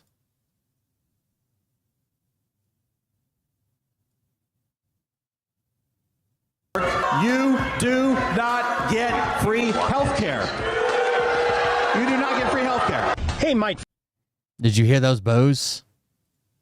You do not. I saw a good video earlier, or somebody talking, and they were showing a clip of Carolyn Levitt saying there is no free handout. Why should other people who paid off their college debt or people who never went to college pay for your college, right? It's not free. There's no free education. Then the question becomes, why were people who didn't own homes, why did we bail out corporations during 2008, right? People that don't own stock or sit on the board of a bank bailed out all the banks. We bailed out all the auto manufacturers. We bailed out fucking everybody then. But now it's like, hey, I didn't go to college. I shouldn't pay for college. Hey, I paid off my college. You shouldn't get free college. Until the government needs money. Get free health care.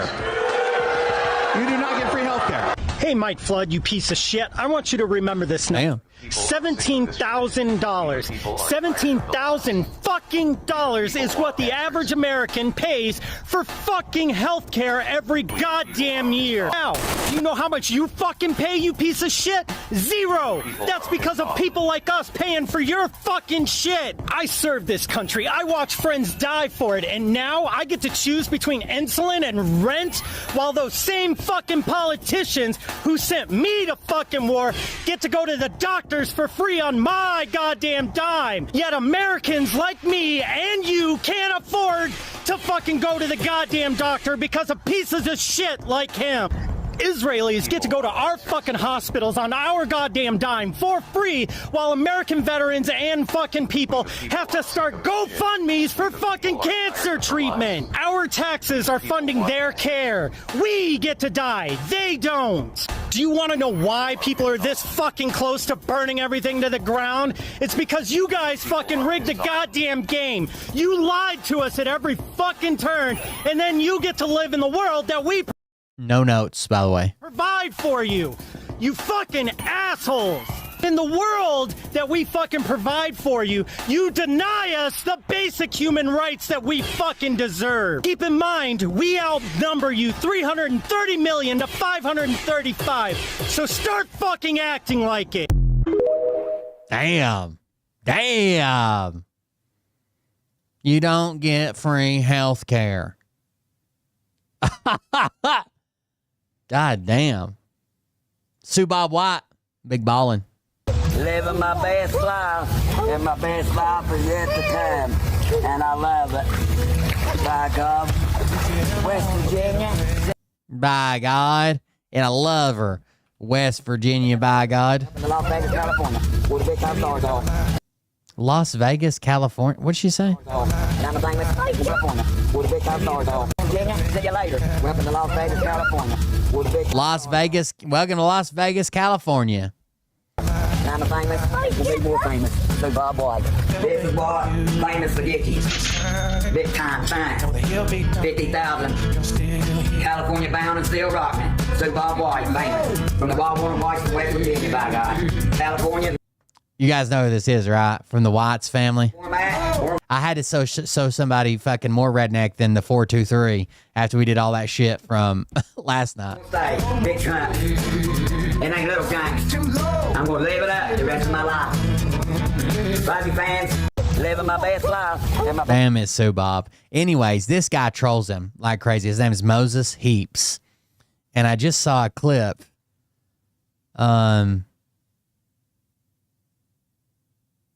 What is the clip I'm looking for?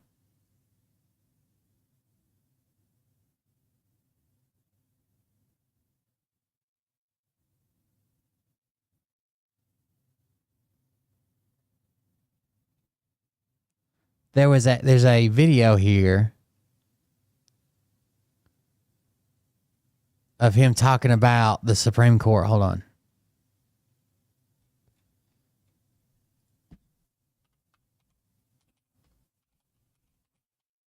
It's Durkee.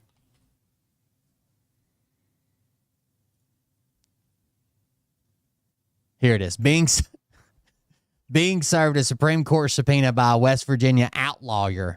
An outlawyer. This is Durkee White. Still a crackhead, dude. There's been so many videos of him like shit on his nose or like a line crushed up or him telling his mom, like, it's over there. It's on the counter. Go ahead. Here's your straw. And they're pretending like it doesn't exist while he's telling people that he's clean and changed his life. And check this one out. Talk to the Supreme Court today. We need to get a lawyer in here to verify this. Durkee White in his single-wide mom's trailer says he's been talking to the Supreme Court today of West Virginia. Talk to the Supreme Court today about Moses Heaps. Did I not, Mom? An attorney general, the biggest courthouse in West Virginia, and federally indict him on internet cyber charges. My name is Derek. Going to federally indict him on internet cyber charges. This is one of my funniest videos. I don't think I've ever shown it on stream, but it's like from like a year ago, but still. Internet cyber charges. My name is Derek Wayne Castle, Senior. I'm a sound mind perfectly. I just gave you your verbal,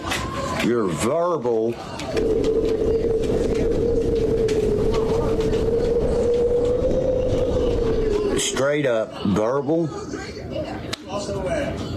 Subpoena. God, it took so long. His verbal subpoena. He gave him his verbal, straight up, verbal. Right here, right now, it's your verbal subpoena. God, it's so good. Supreme Court today about Moses Heaps. Did I not, Mom? An attorney general, the biggest courthouse in West Virginia, and federally indict him on internet cyber charges. The Supreme Court is going to federally indict him on internet cyber charges. My name is Derek Wayne Castle, Sr. I'm a sound mind person. Lie. Lie detected. Just gave you your verbal. This is not edited in any way. Straight up verbal subpoena. Talk to the Supreme Court today about Moses Heaps. God, every time I watch these people, it just reminds me of all the people I used to do drugs with.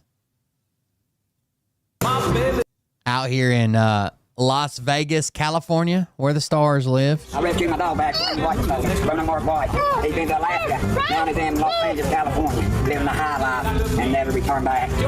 Love you, Los Angeles now. My God, West Virginia. Now welcome to California, Los Angeles, LA. Sue Bob in LA, look out. Sue Bob White and Bruno Mars poolside in Hollywood, never looking back at West Virginia again. I made it back, boy. So now you take the win. I'm living the real life now. I'll never look back. Never moving back. I rescued. Living my. Let's say you can. Sue Bob has arrived in Hollywood. This guy just trolls the fuck out of the whole family. It's funny. Wild, wonderful whites of West Virginia, by God. On the run, drive loud and proud. Hell yeah, loud and proud. Here we come.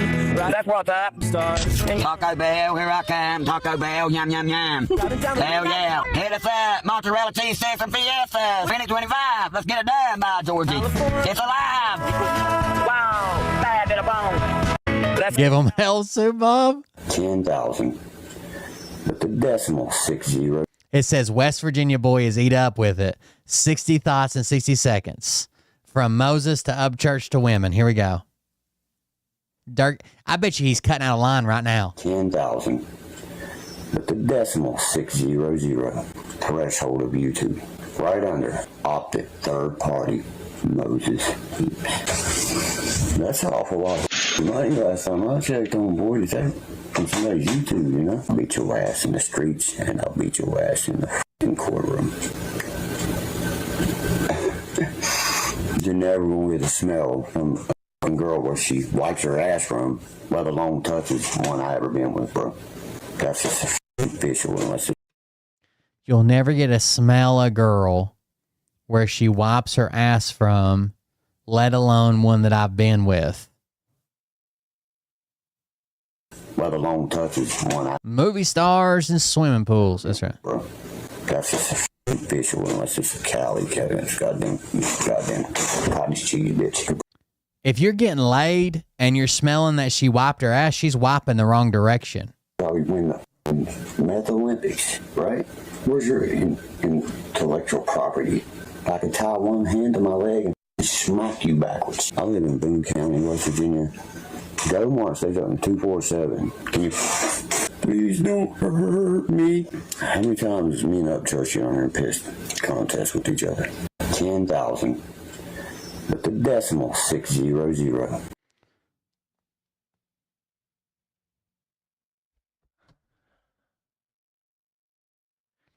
I'm trying to figure this out.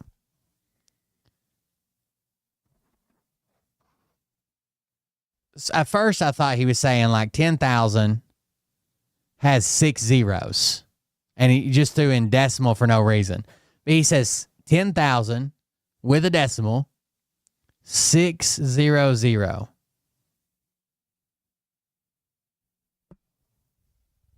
You think he meant 10,600 maybe? He's talking about suing this guy that we're watching his channel. Threshold of YouTube, right? Threshold of YouTube. Opted third party Moses Heaps. That's an awful lot of money last time I checked on, boy. Is that from somebody's YouTube, you know? I'll beat your ass in the streets, and I'll beat your ass in the f***ing courtroom.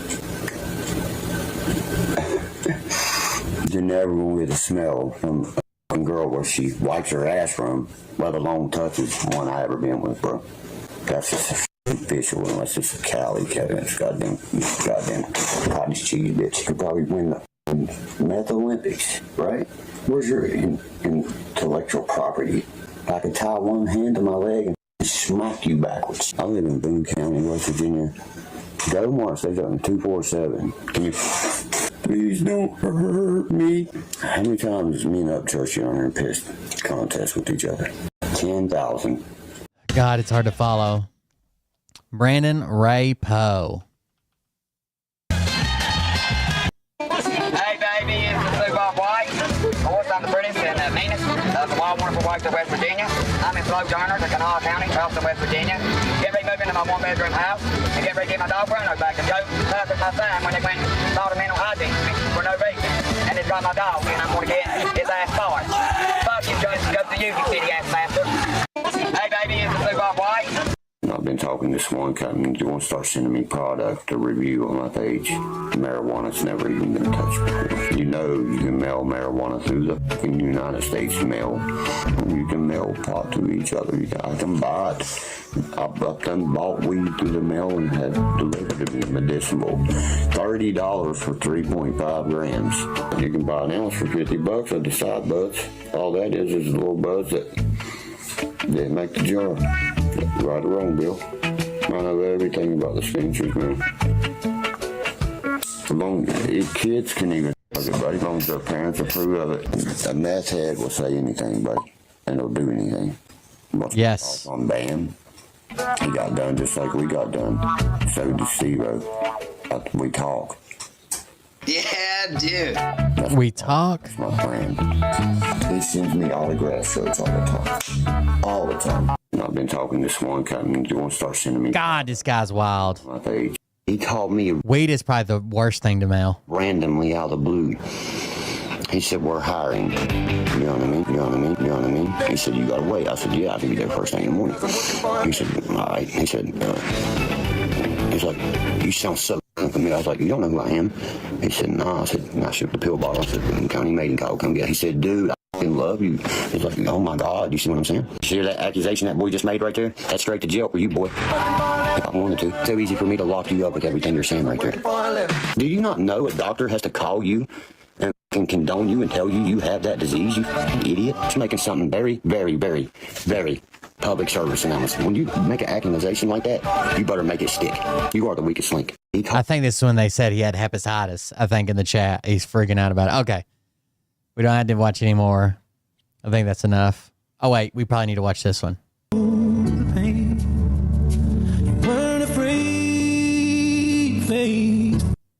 Oh. Sorry.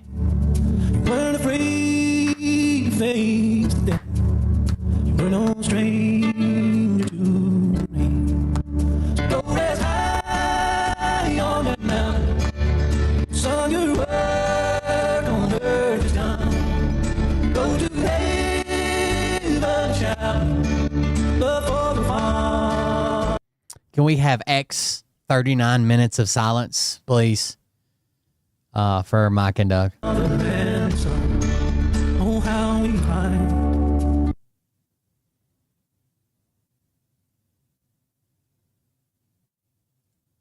39 minutes of silence. That's what we're going to do next.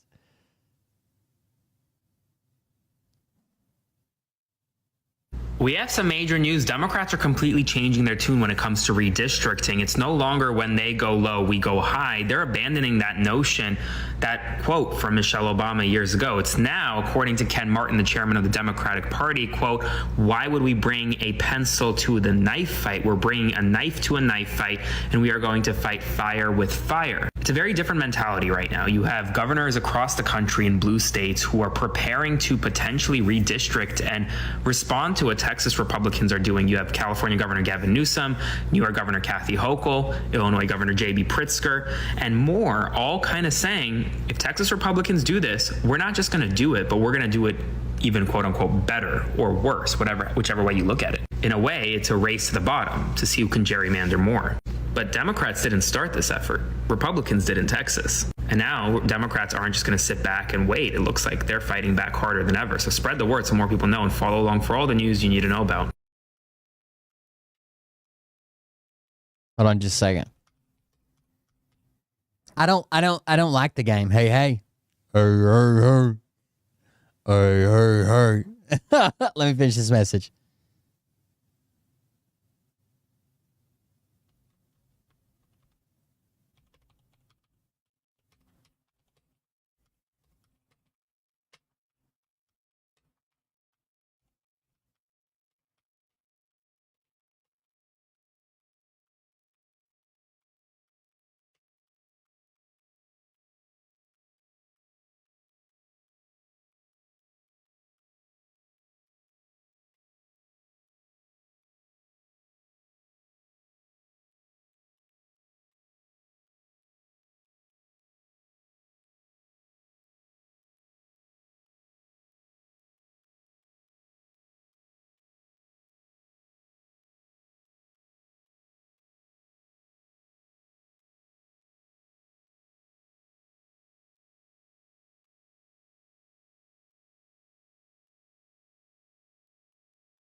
Okay.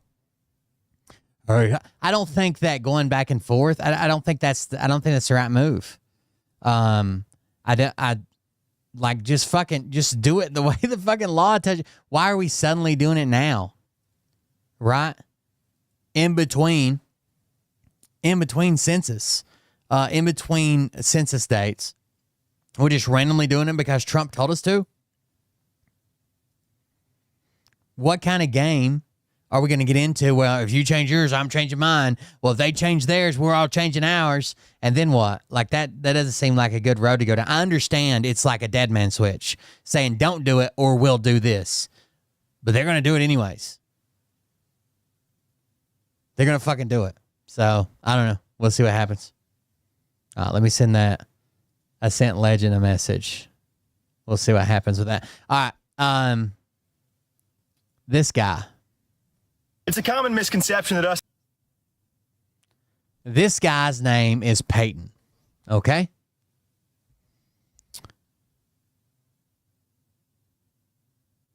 Oh, did he delete one of them?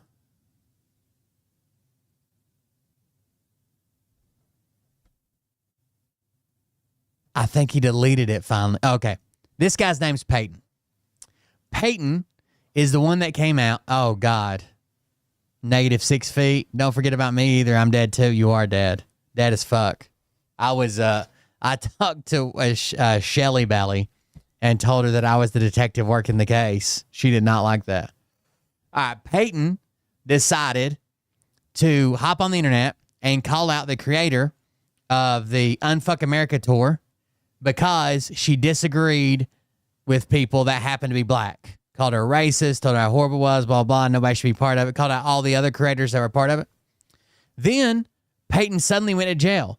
So the last video we got was this one. I apologize that I have to make this video, but... He claimed he had a falling out with the nonprofit he works for. They were throwing him out of the Airbnb or the place where they were staying, and he needed to fundraise money to get him and his cameraman home and for a studio. Circumstances are what they are, and currently I'm stranded in Georgia with my best friend, my editor, Jet, and we have no way and no money to get home. For reasons outside of my control, Doug's here all the time. I'm no longer a part of the AHP initiative, and with that came... The AHP is the Affordable Housing Project. ...here by the organizer of the AHP initiative. This is not an Unfuck America tour situation. This is not a Zico and Sanchez situation. This was an interpersonal conflict that... Now, he got all this attention after calling out Z. Now, when he got all this attention... I apologize that I have... Information came out that he wasn't going home because he had been arrested. Okay? He had been arrested. And after he was arrested, it was for a court date he didn't show up. They had a warrant for his arrest. And the charge around that was robbery of get this, a black-owned business. Mr. calling out anybody who disagrees with black people as being racist, microaggressive, robbed a black-owned business. Now, his comments were full of his friends and family, his girlfriend or fiance or whatever, and his cameraman, saying, oh, it was a case of mistaken identity. He was walking down the road when this other store got robbed, and the cops just profiled him because the way he looked, and they said, you're the robber. Turns out, that's all fucking true.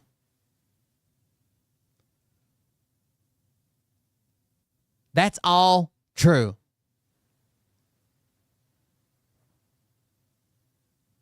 He really did rob a business. Now, he's got excuses saying that he didn't have nowhere to live, he didn't have money, he didn't have food. Why'd you come and lie about all of it, dude? He said his lawyer told him to.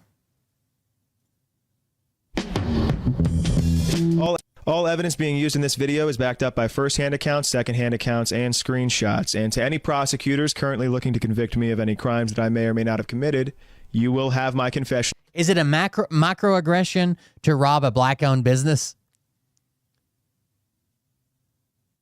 I think it was a hair salon. In this video, do with it what you will. So as a lot of you know, I spent the last 67 days in the most dangerous jail in America, and a lot of people online took that time to try and defame me, ruin my reputation, fuck with my money, shit like that, because they don't like me. People online took the first 3 or 4 weeks while I was in jail to just like lie about me blatantly because I wasn't here to defend myself. The first thing happened, the fucking bail money. I was not raising bail money with my mutual aid video. That's a mutual aid video. I told you guys exactly what it was for. There's no bail money that I had to raise for my fucking failure to appear. I just missed court because Fulton County is notorious for not sending court papers, and I didn't know I missed court a fucking year ago. If I knew I had a warrant out for my arrest, would I go back to this fucking state? No, absolutely not. The people who knew I had a... Wait a second. So let's say you're arrested for fucking robbery. Wouldn't you, like, I understand, maybe they didn't mail it out, they mailed it to the wrong address, they did this, they did... Wouldn't you stay on top of that?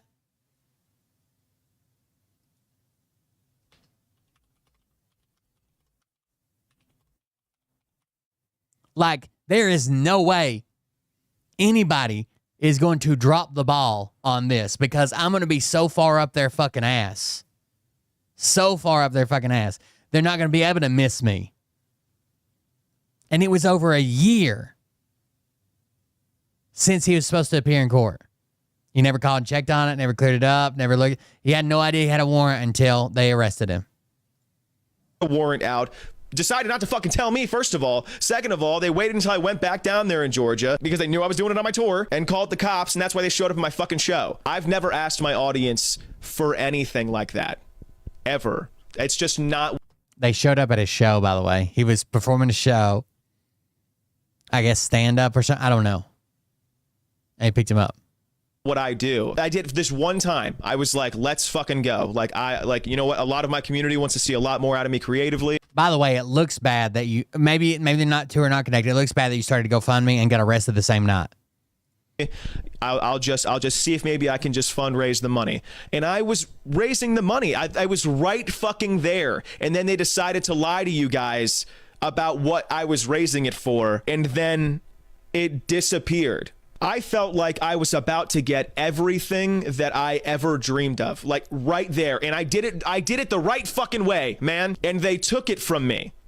They took it from me. Not only, they didn't just take that money by telling you guys that it was for something that it wasn't for. They took down my videos, my big fucking videos on them because they couldn't fucking defend themselves against the goddamn blatant lies they were saying. And so, and one of them fucking copyright struck one of my videos. All the money from that video went to that fucking guy. But from here on out, I'm just going to speak frankly with you guys because I'm not doing the best mentally. Now, for anybody who put me... Okay.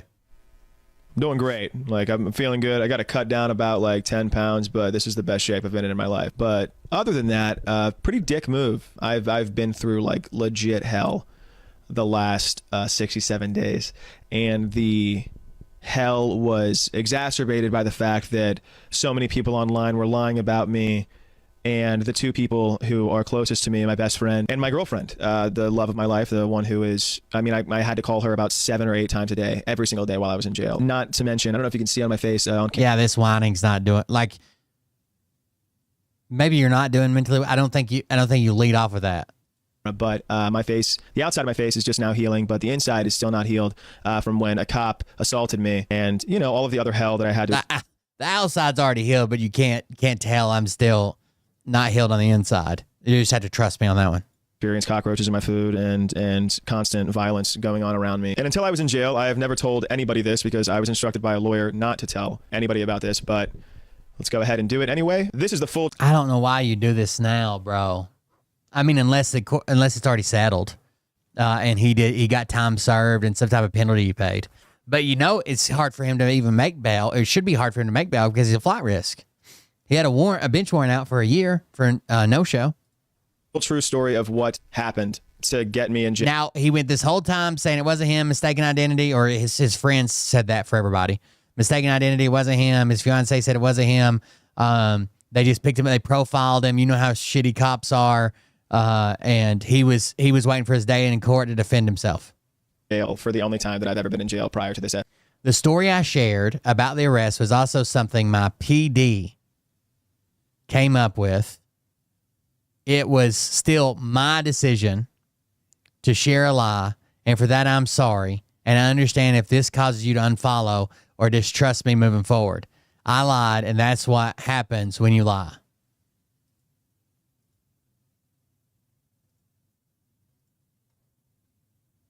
Your private detective came up with this? Why would you have, or your police department? What would PD stand for? Personal defense? Public defender. Okay, thank you. I knew there had to be some type of connection to none of these other things made any sense. Thank you. My public defender came up with, but it was still my decision. So his lie was that he shared, and he had other people share on these comments that people were like, well, he was arrested for robbery. Like, this is him. Here's his mugshot. This is him. You know, he was arrested. And they're like, no. Mistaken identity. He was just walking by the store when it happened to get robbed. The cop was right there, grabbed him, even though it was somebody else. Now we're going to hear the truth finally. Thank you, Dr. J. I look like an idiot, but thank you. FTA. I was homeless, made homeless very abruptly by a family member taking my money. And I'm not from Georgia. I was there for an audition. So becoming homeless there really, I'm on the street with nowhere to go. I needed money.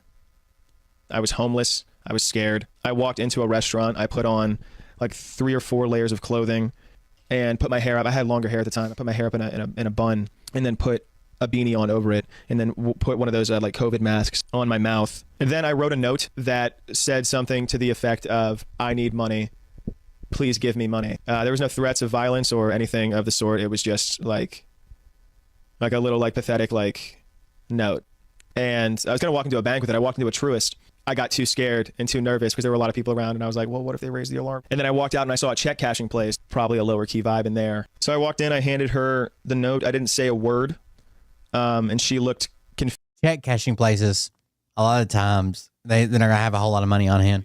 And when she wrote back on the note to me that they didn't have a lot of money there, I felt my like chest, like just like everything like sunk into me. Again, he's the victim. Somebody else's fault. Somebody made him homeless. His only option he had. When she said this to me, it made me feel How the fuck do you think she felt, bro? She doesn't know that there's no threat of violence. You're implying violence. Not necessarily scared, like, just more confused. I'm doing the worst thing I've ever done in my life. When she wrote back on the note to me that they didn't have a lot of money there, I felt my like chest, like just like everything like sunk into me. Not necessarily scared, like, just more confused. I'm doing the worst thing I've ever done in my life. I wrote back that like, I was like, are you sure you don't have more? Like, I think she said she had like, they only had like $700 in the like on hand. I wrote back and I was like, are you sure that you guys don't have more? But listen,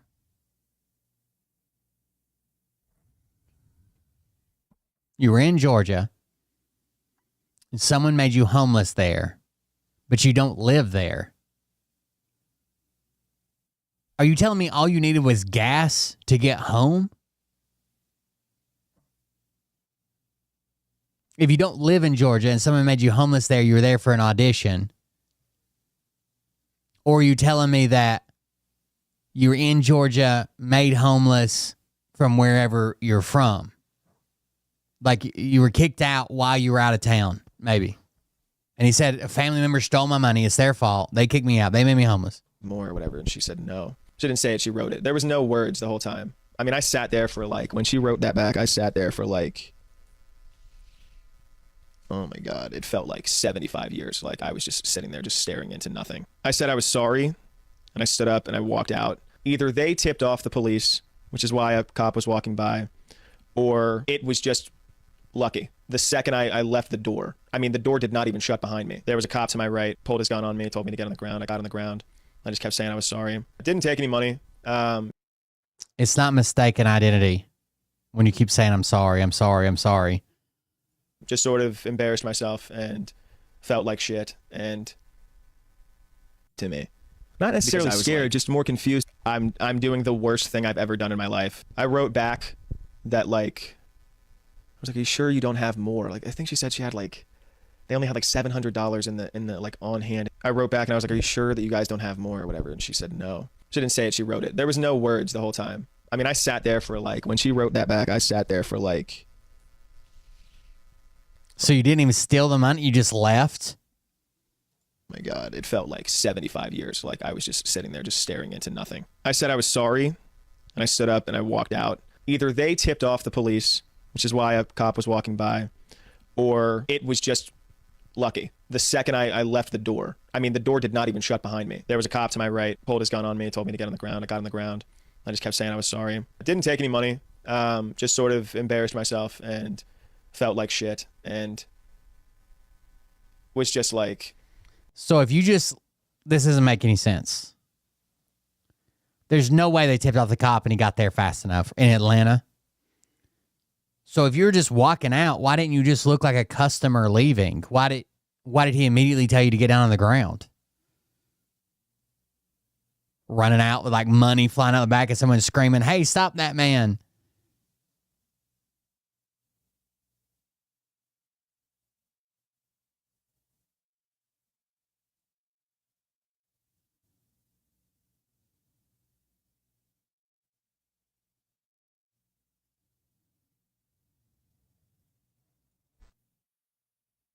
And she wrote back on the note to me that they didn't have a lot of money there. I felt my like chest, like just like everything like sunk into me.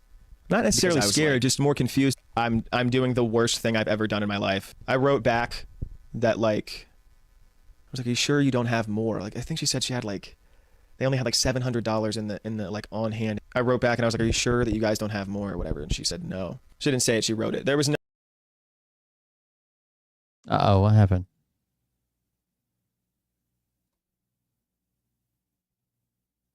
Oh my God, it felt like 75 years. Like I was just sitting there, just staring into nothing. I said I was sorry, and I stood up and I walked out. Either they tipped off the police, which is why a cop was walking by, or it was just lucky. The second I left the door, I mean, the door did not even shut behind me. There was a cop to my right, pulled his gun on me, told me to get on the ground. I got on the ground. I just kept saying I was sorry. I didn't take any money.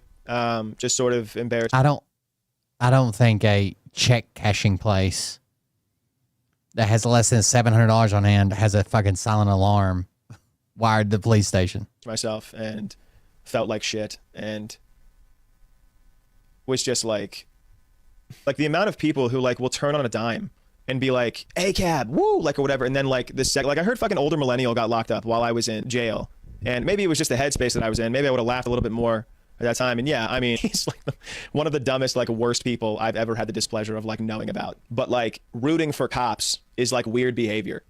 Like root for mob justice against that fucking guy, but like not cops. The people who notified the police are like left people who are constantly like BLM, like we should like or whatever. Like it was 3 people that I know of who notified the police. You guys probably already know who they are. I'm going to talk about them at some point in time in the future, but right now I just don't fucking have it in me and I have more important things to talk to you guys about. But like, yeah, I'm sorry that I called out people who were being fucking racist. I ruined your little fucking tour. Like, sick. You understand that I've like almost died multiple times. Back to the victim. Times. So whoever called and said, hey, this guy's got a warrant and he's got to show. How do you know the police just didn't fucking look it up?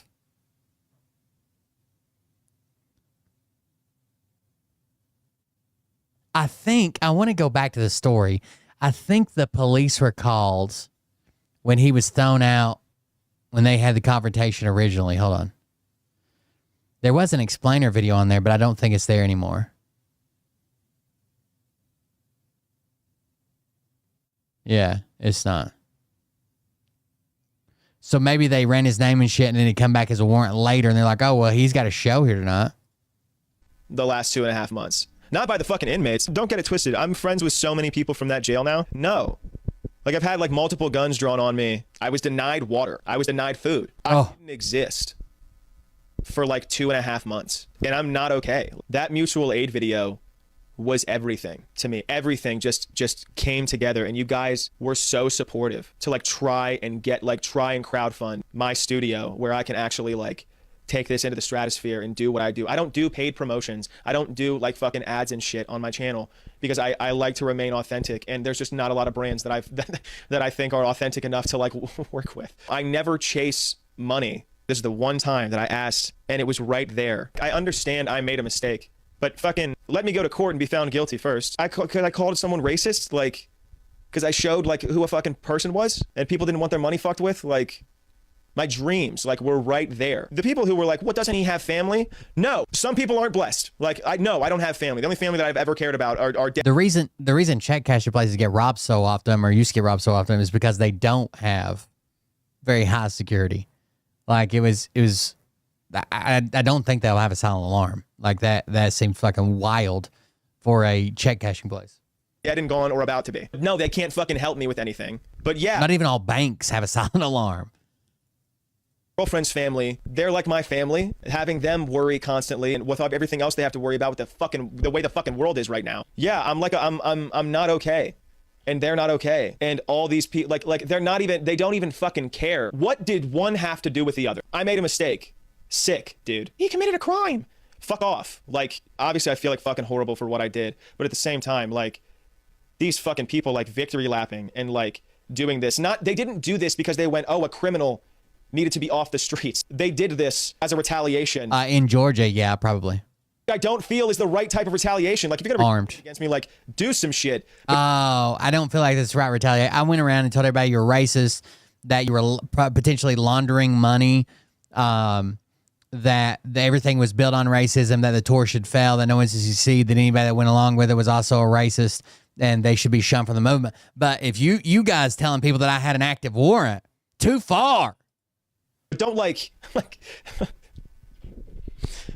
you like put me through fucking like legit torture for like months for like internet shit and like a couple money laundering things that were happening for you. Like, sick, man. And now that we've cleared everything up. Again, it wasn't money laundering. She took money from one pack and transferred it to another pack.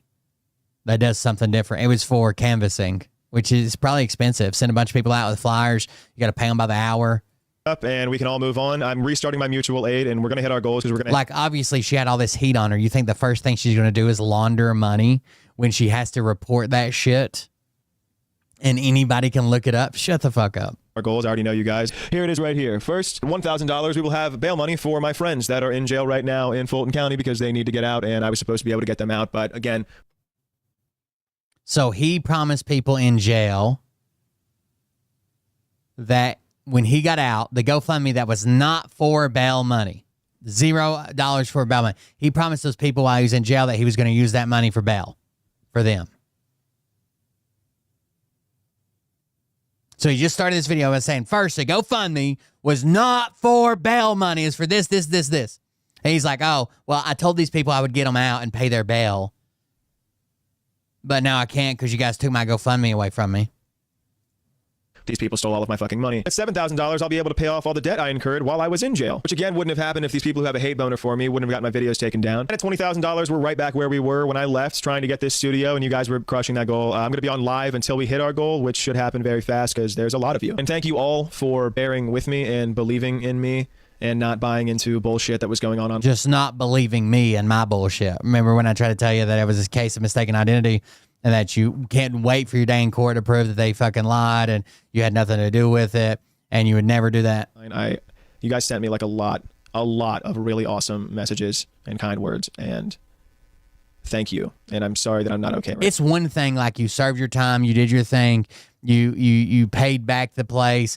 It's been a couple years, but you were in a bad spot. It's another thing to, like, you were evading a warrant to go to court over it, dude. It's not like it's so far in the past right now, but I will be soon. All evidence being used in this video is backed up by first-hand accounts. Insane, dude. It's Peyton Van Ness, and I'm asking for help. I have 773,000 followers on TikTok. So now he comes up with this: $1 shout out, $5 something message, $10 video request, $25 to join the live, $50 cameo, $100 dare me, $300 I'll bleach or color my hair, $500 I'll get a tattoo, $1K be in my first YouTube video, $5K hang out with me, $10K friend for life,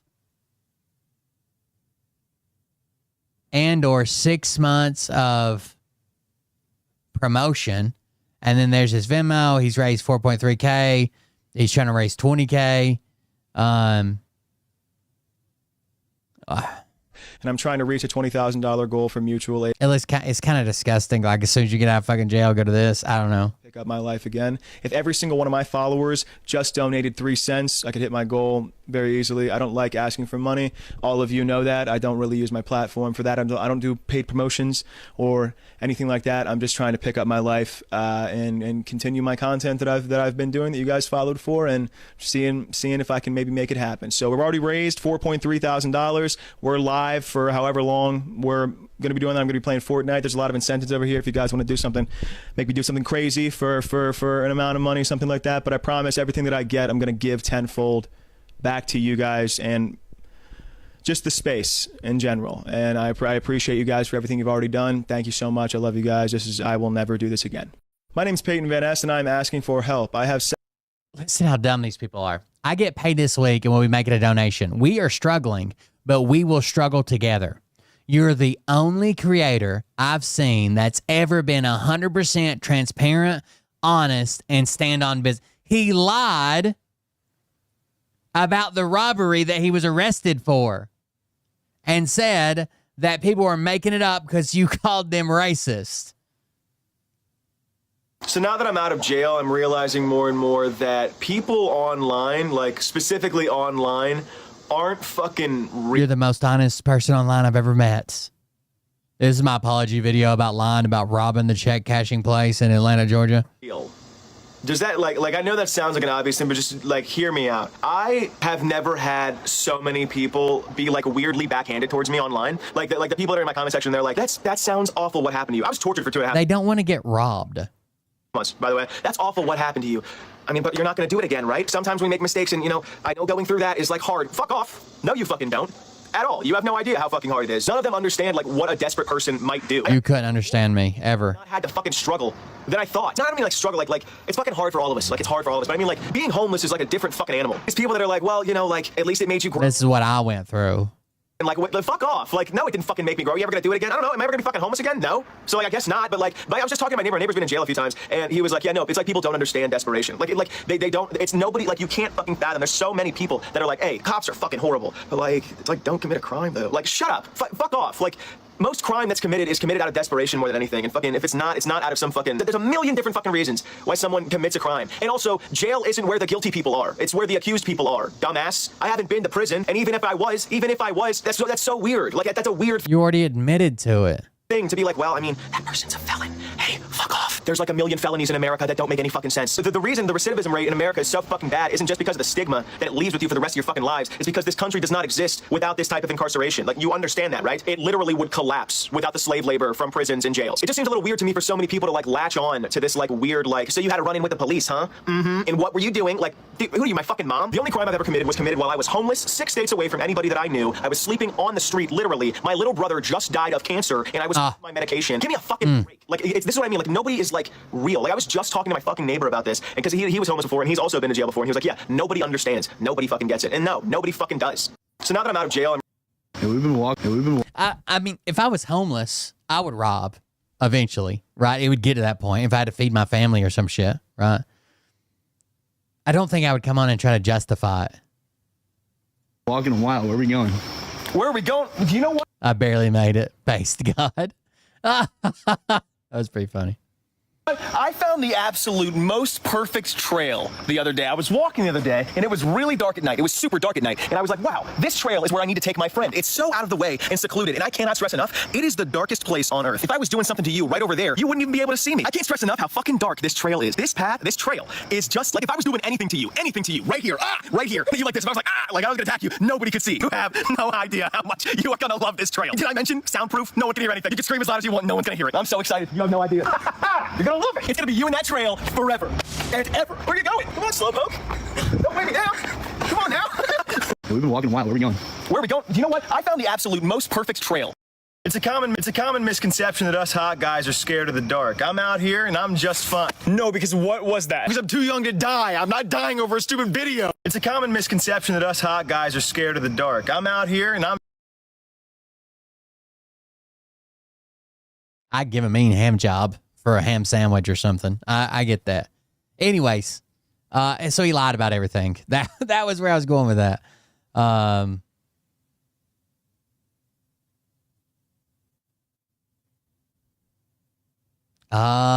It has been found. It has been. That's it, legend. That's it.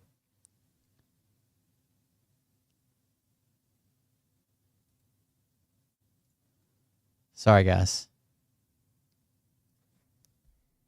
Legend has found the picture. We're not ready to release the picture yet, so let me do something else. But Legend found the picture. God damn it, I already gave up on it not existing. Check this out.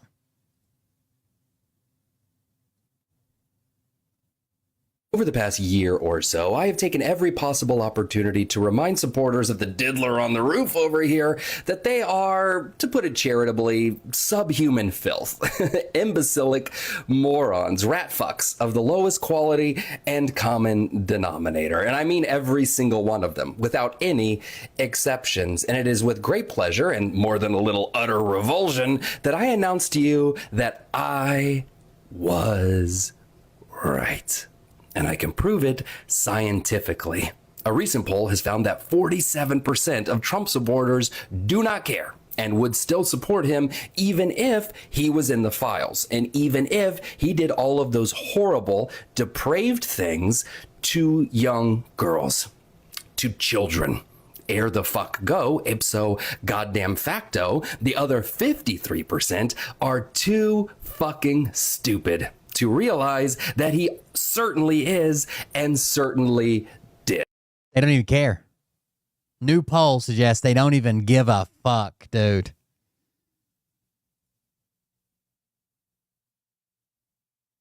I was right. And I can prove it scientifically.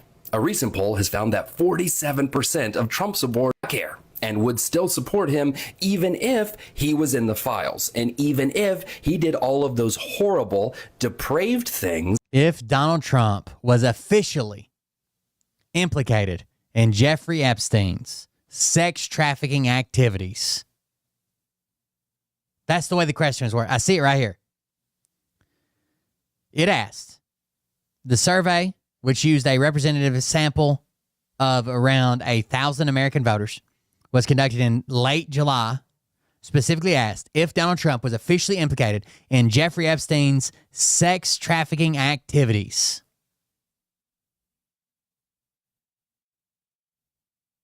Would you still support him? To young girls, to children. Ere the fuck go, ipso goddamn facto, the other 53% are too fucking stupid to realize that he certainly is and certainly did. And every time you meet a Trump supporter, I want you to ask them which they are. Are they an evil little shrew, devoid of any morals or compassion for children? Or are they the dumbest motherfucker to have ever walked the earth? What I'm about to say does not constitute legal advice. It is, however, me legally begging you, please, Stop tagging me in videos of booby traps and asking me if they're okay. They're not, beloved. All booby traps are illegal. Ere the fuck go. Every specific instance of a booby trap that you give me is also going to be illegal. Do you understand that, Wile E. Coyote? Okay, you don't need booby traps in your house. You're not a necromancer in a game of Dungeons and Dragons. Plus, the things you all come up with. Okay, no, I don't see how a giant pit of snakes in your front yard is the exact same thing as having a guard dog. I don't see that at all. And I don't think the judicial system is going to see it either. Plus, who are you guarding your home from? Lara Croft? Okay, one guy said, oh, Andrew, what if I put an AI in charge of the booby trap? That's your plan? That's your plan, to have the Terminator guard your Roku TV and PS4? Do you want to be haunted by the ghost of Isaac Asimov? Because that's how you get haunted by the ghost of Isaac Asimov. Look what you're doing to Tina. Okay, she is at her wit's end, as am I. Someday, you might have a medical emergency and someone is going to need to come into your house and save your fucking life. And the EMT that has to do that is going to be really pissed if they have to do it while dodging blow darts that came out of the wall directly at their neck. Booby trap. I didn't know what that was about. I just clicked on it randomly. What is this? Pepper sprayed? What was that? Oh, God. Well, you're going to make contact. You want to make contact with me, right? I'm asking you a question. You can ask me a question. What are you doing taking pictures of our buses? I don't have to disclose that. We don't need you taking pictures of our buses. I know you got all kinds of shit. Now. Give me my shit. Ooh. Give me my shit. Look it. Through my fucking phone. Yeah, I threw it. Come near me again, I'm gonna pepper spray you again. I'm gonna fuck you up, too. Get the fuck out of here. You don't tell me what to do. Yeah, I do. No, you don't. Motherfucker. You touch my shit, I'm gonna fucking pepper spray you again.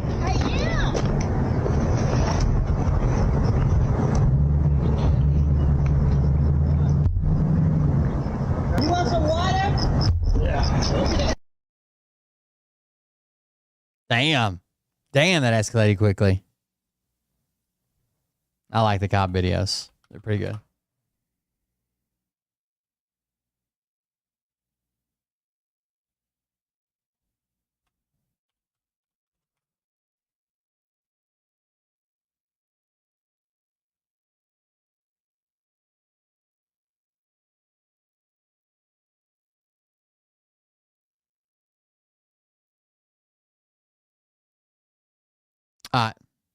The quorum break in Texas explainer video. This is a pretty good one. Texas Republicans have issued a warrant for my arrest for breaking quorum with my House Democratic colleagues to stop Trump's redistricting power grab. Governor Abbott has even threatened to vacate my seat, to remove me from my democratically elected position as a Texas state representative. Yesterday, Trump asked his FBI director, Kash Patel, to send in federal agents to come find us. And Ken Paxton put up a tweet asking his followers to, quote, hunt us down. My colleagues and I are here in Illinois at what we thought was a safe location, but this morning a bomb threat was called into our hotel. My colleagues and I are safe, and we have one message. We will not be deterred, because this is bigger than us. This is bigger than any one politician or any one political party. This is about whether the people, Democrats, independents, and Republicans alike, can change their government from the bottom up, whether they can elect the candidates of their choice, whether they can hold powerful people accountable. Let me explain. Usually, state legislators adjust district boundaries at the beginning of every decade to account for population changes after a new census. That's called redistricting. And my Texas Republican colleagues already did that in 20. After a census, I understand. I think they ought to make them fucking squares or some shit, right? But still. But now Trump is asking them to redraw the Texas maps in the middle of the decade because he wants 5 more seats, because he's worried about losing his majority in Congress in the 2026 midterms, because he's wrecking the economy, starting wars, and protecting pedophiles, because he's kicking millions of people off their health care to fund tax breaks for his billionaire friends, So he's trying to shield himself from the voters. He's trying to shield himself from accountability. But to pass these new maps, a certain number of legislators have to be on the floor of the Texas House to conduct business. That's called a quorum. My Democratic colleagues and I are not going to give them one. By attempting to redistrict in the middle of the decade, Republicans are cheating. It's like two football teams coming out of the locker room at halftime, and the team that's ahead says they want to change the rules in the second half to win the game. It's cheating, plain and simple. And if they're going to cheat, it's bullshit. We're not going to play. All because Donald Trump told them to? Texas, but we are fighting for our constituents. We are fighting for free and fair elections in every community. Because when politicians draw their own lines, when they draw our districts into these crazy shapes, when they crack and pack communities of color, it's called gerrymandering. It's basically politicians manufacturing the outcome they want. It's politicians insulating themselves from the will of the public. Politicians shouldn't choose their voters. Voters should choose their politicians. Both political parties gerrymander. Democrats in blue states, Republicans in red states. That's true. Not this brazenly. Not this. Not in the middle of right in the middle of the fucking time frame you're supposed to do it in, right? Discriminatory. We do it every 10 years on the dot. Everybody does it. That happens. Whoever's in power changes it. Whatever. They just did it in 2020. Now they're trying to do it instead of every 10 years. They're just trying to do it in the middle because Trump told them to. He's afraid of midterms. And not in the middle of the decade in an effort to rig the upcoming election at the direct request of the President of the United States. This is not an issue of party. It's an issue of power. People in power want to stay in power. And that's what the Republican Party is doing right now. And they are led by a president who has shown a complete disdain for the peaceful transfer of power. The future of our republic is on the line. Greg Abbott claims that we've abandoned our responsibilities, but we're doing exactly what we were elected to do. I didn't swear an oath to Donald Trump. I swore an oath to the Constitution. So we'll stay out of Texas until this corrupt special session ends. We'll be here in the land of Lincoln, which is appropriate because Abraham Lincoln broke quorum as a state senator back in 1840 by jumping out of the window of the Illinois state capitol. Thankfully, I didn't have to jump out of any windows back in Texas. We're participating in a long American tradition of standing up to bullies, of speaking truth to power, of civil disobedience, of good trouble. I'll keep you updated. There you go. That's what's going on with the Texas quorum. Why they broke quorum, why they should have broke quorum. It's bullshit, right? They just want to push it through while they can. So Trump has a better chance of retaining control after midterms. It's not time for it. It'd be different if they were bitching and whining because the census had just come out and it was time to do it, and they do it every 10 years. It had always been done that way, and now the fucking Democrats are just bitching about it. That's not what's happening.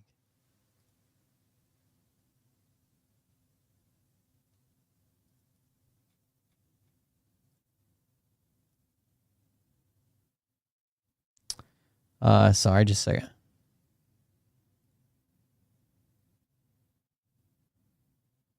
All right, guys. Thank you all for joining us. Thank you for being here. I'm out for the night. I appreciate it. Ollie's got to go back to school tomorrow, and he's still limping around. So we'll see. We got him a wheelchair. We'll see how school goes tomorrow. So we'll see. Anyways, thank you guys for joining us. Thank you for being here. If you want to support the show, go to buymeacoffee.com/coldbeer. Just if you want to. No pressure. Have a good night. I'll be back tomorrow probably. We'll see everybody on the next one. Anyways, thank you guys for joining us. See you guys. Have a good night. Yeah, there's nothing wrong. You're fine. But I can tell you this about if this douchebag happens to see this particular show, you don't have the fork and balls to call out the people on this planet by name and tell them exactly who they are and tell them the rest of the world who they are. You don't have the fork and balls. You don't have the balls. Okay, Scott. Here we go, I think I started some shit. Listen off, it's about to get lit. Get the place in the bets, you know that stage is set. You better buckle up, cause you ain't seen none yet. Here we go, I think I started some shit. Piss 'em off, it's about to get lit. Get the place in the bets, you know that stage is set. You better buckle up, cause you ain't seen none yet. And they say that I'm a lunatic. Well, listen, bitch, I came equipped with a quick wit and a 6th sense for the stupid shit. Where my true believer? Y'all need Jesus. Praise the Lord, head to the extreme. All these false fucking prophets who profit off of gossip. Worshipping drums, cocking, begging for a throat deposit. Swinging fucking meat hammers like fool in a thong. He's strapped to the shaft, eating his chest like he's King Kong. Starving for attention, I'ma make your gut burst. I'll be your huckleberry, I can quench that thirst. Baby eating lizard people, alien sex. What's next? Trump in a dress, fucking Flynn on his desk. A retard in a vest, climbing up 5G towers. Cause you told him if he did, he'd get fucking superpowers. Here we go, I think I started some shit. Piss him off, it's about to get lit. Get the place in them bets, you know that stage is set. You better buckle up, cause you ain't seen none yet. Here we go, I think I started some shit. Piss him off, it's about to get lit. Get the place in them bets, you know that stage is set. You better buckle up, cause you ain't seen none yet. I used to find clues too when I was high on shrooms. I found myself a tunnel that led to Jason Q's bedroom. Opened his closet, I found some of his meat rockets. I strapped them to my shoes and then I flew through the roof. I found myself in orbit strapped to an F-16. High on amphetamine, with Trump in between. Put on a light coat of baby oil and saluted the troops. He tapped me on the shoulder and said, "This is gonna be it." Whoa, wait. Stop. What? What? I'll get my files. Wait, what are you doing? Stop. Hold on. Fucking stop. Dude, come on. Seriously. My mom's an alcoholic. Oh, give me a... Oh, my God. Damn it. Here we go. I think I started some shit. Piss them off. It's about to get lit. Get the place in them bets. You know that stage is set. You better buckle up, cause you ain't seen none yet. Here we go. I think I started some shit. Piss them off. It's about to get lit. Get the place in them bets. You know that stage is set. You better buckle up, cause you ain't seen none yet. Round 3. Down goes Nino. Please say it isn't so. Got him backed up on the ropes, trying to ram it down his throat. Now things are getting rocking, he was doing so well. It's all over, hands on his shoulders, they ringing his bell. You got Frog News Network doing no damn research. They rework and copy on cocks that came first. 9th inning, 2nd string, and they acting like they know hitters. Assholes throwing bullshit, sending runs to the shitter. All this nonsense on my conscience, it's hard to sleep at night. Who the fuck is in my window with this time of the night? These parasites, these leeches, with all their secret meetings, teaching all you fucking cretins about baby-eating heathens. Believing in reason with no meaning is bullshit. Will Bird motherfuckers out here busting the grifts. Here we go, I think I started some shit. Piss them off, it's about to get lit. Get the place in them bets, you know that stage is set. You better buckle up, cause you ain't seen none yet. Here we go, I think I started some shit. Piss them off, it's about to get lit. Get the place in them bets, you know that stage is set. You better buckle up, cause you ain't seen none yet. You don't have those guts, cause you're a pussy. You're a pussy where an avian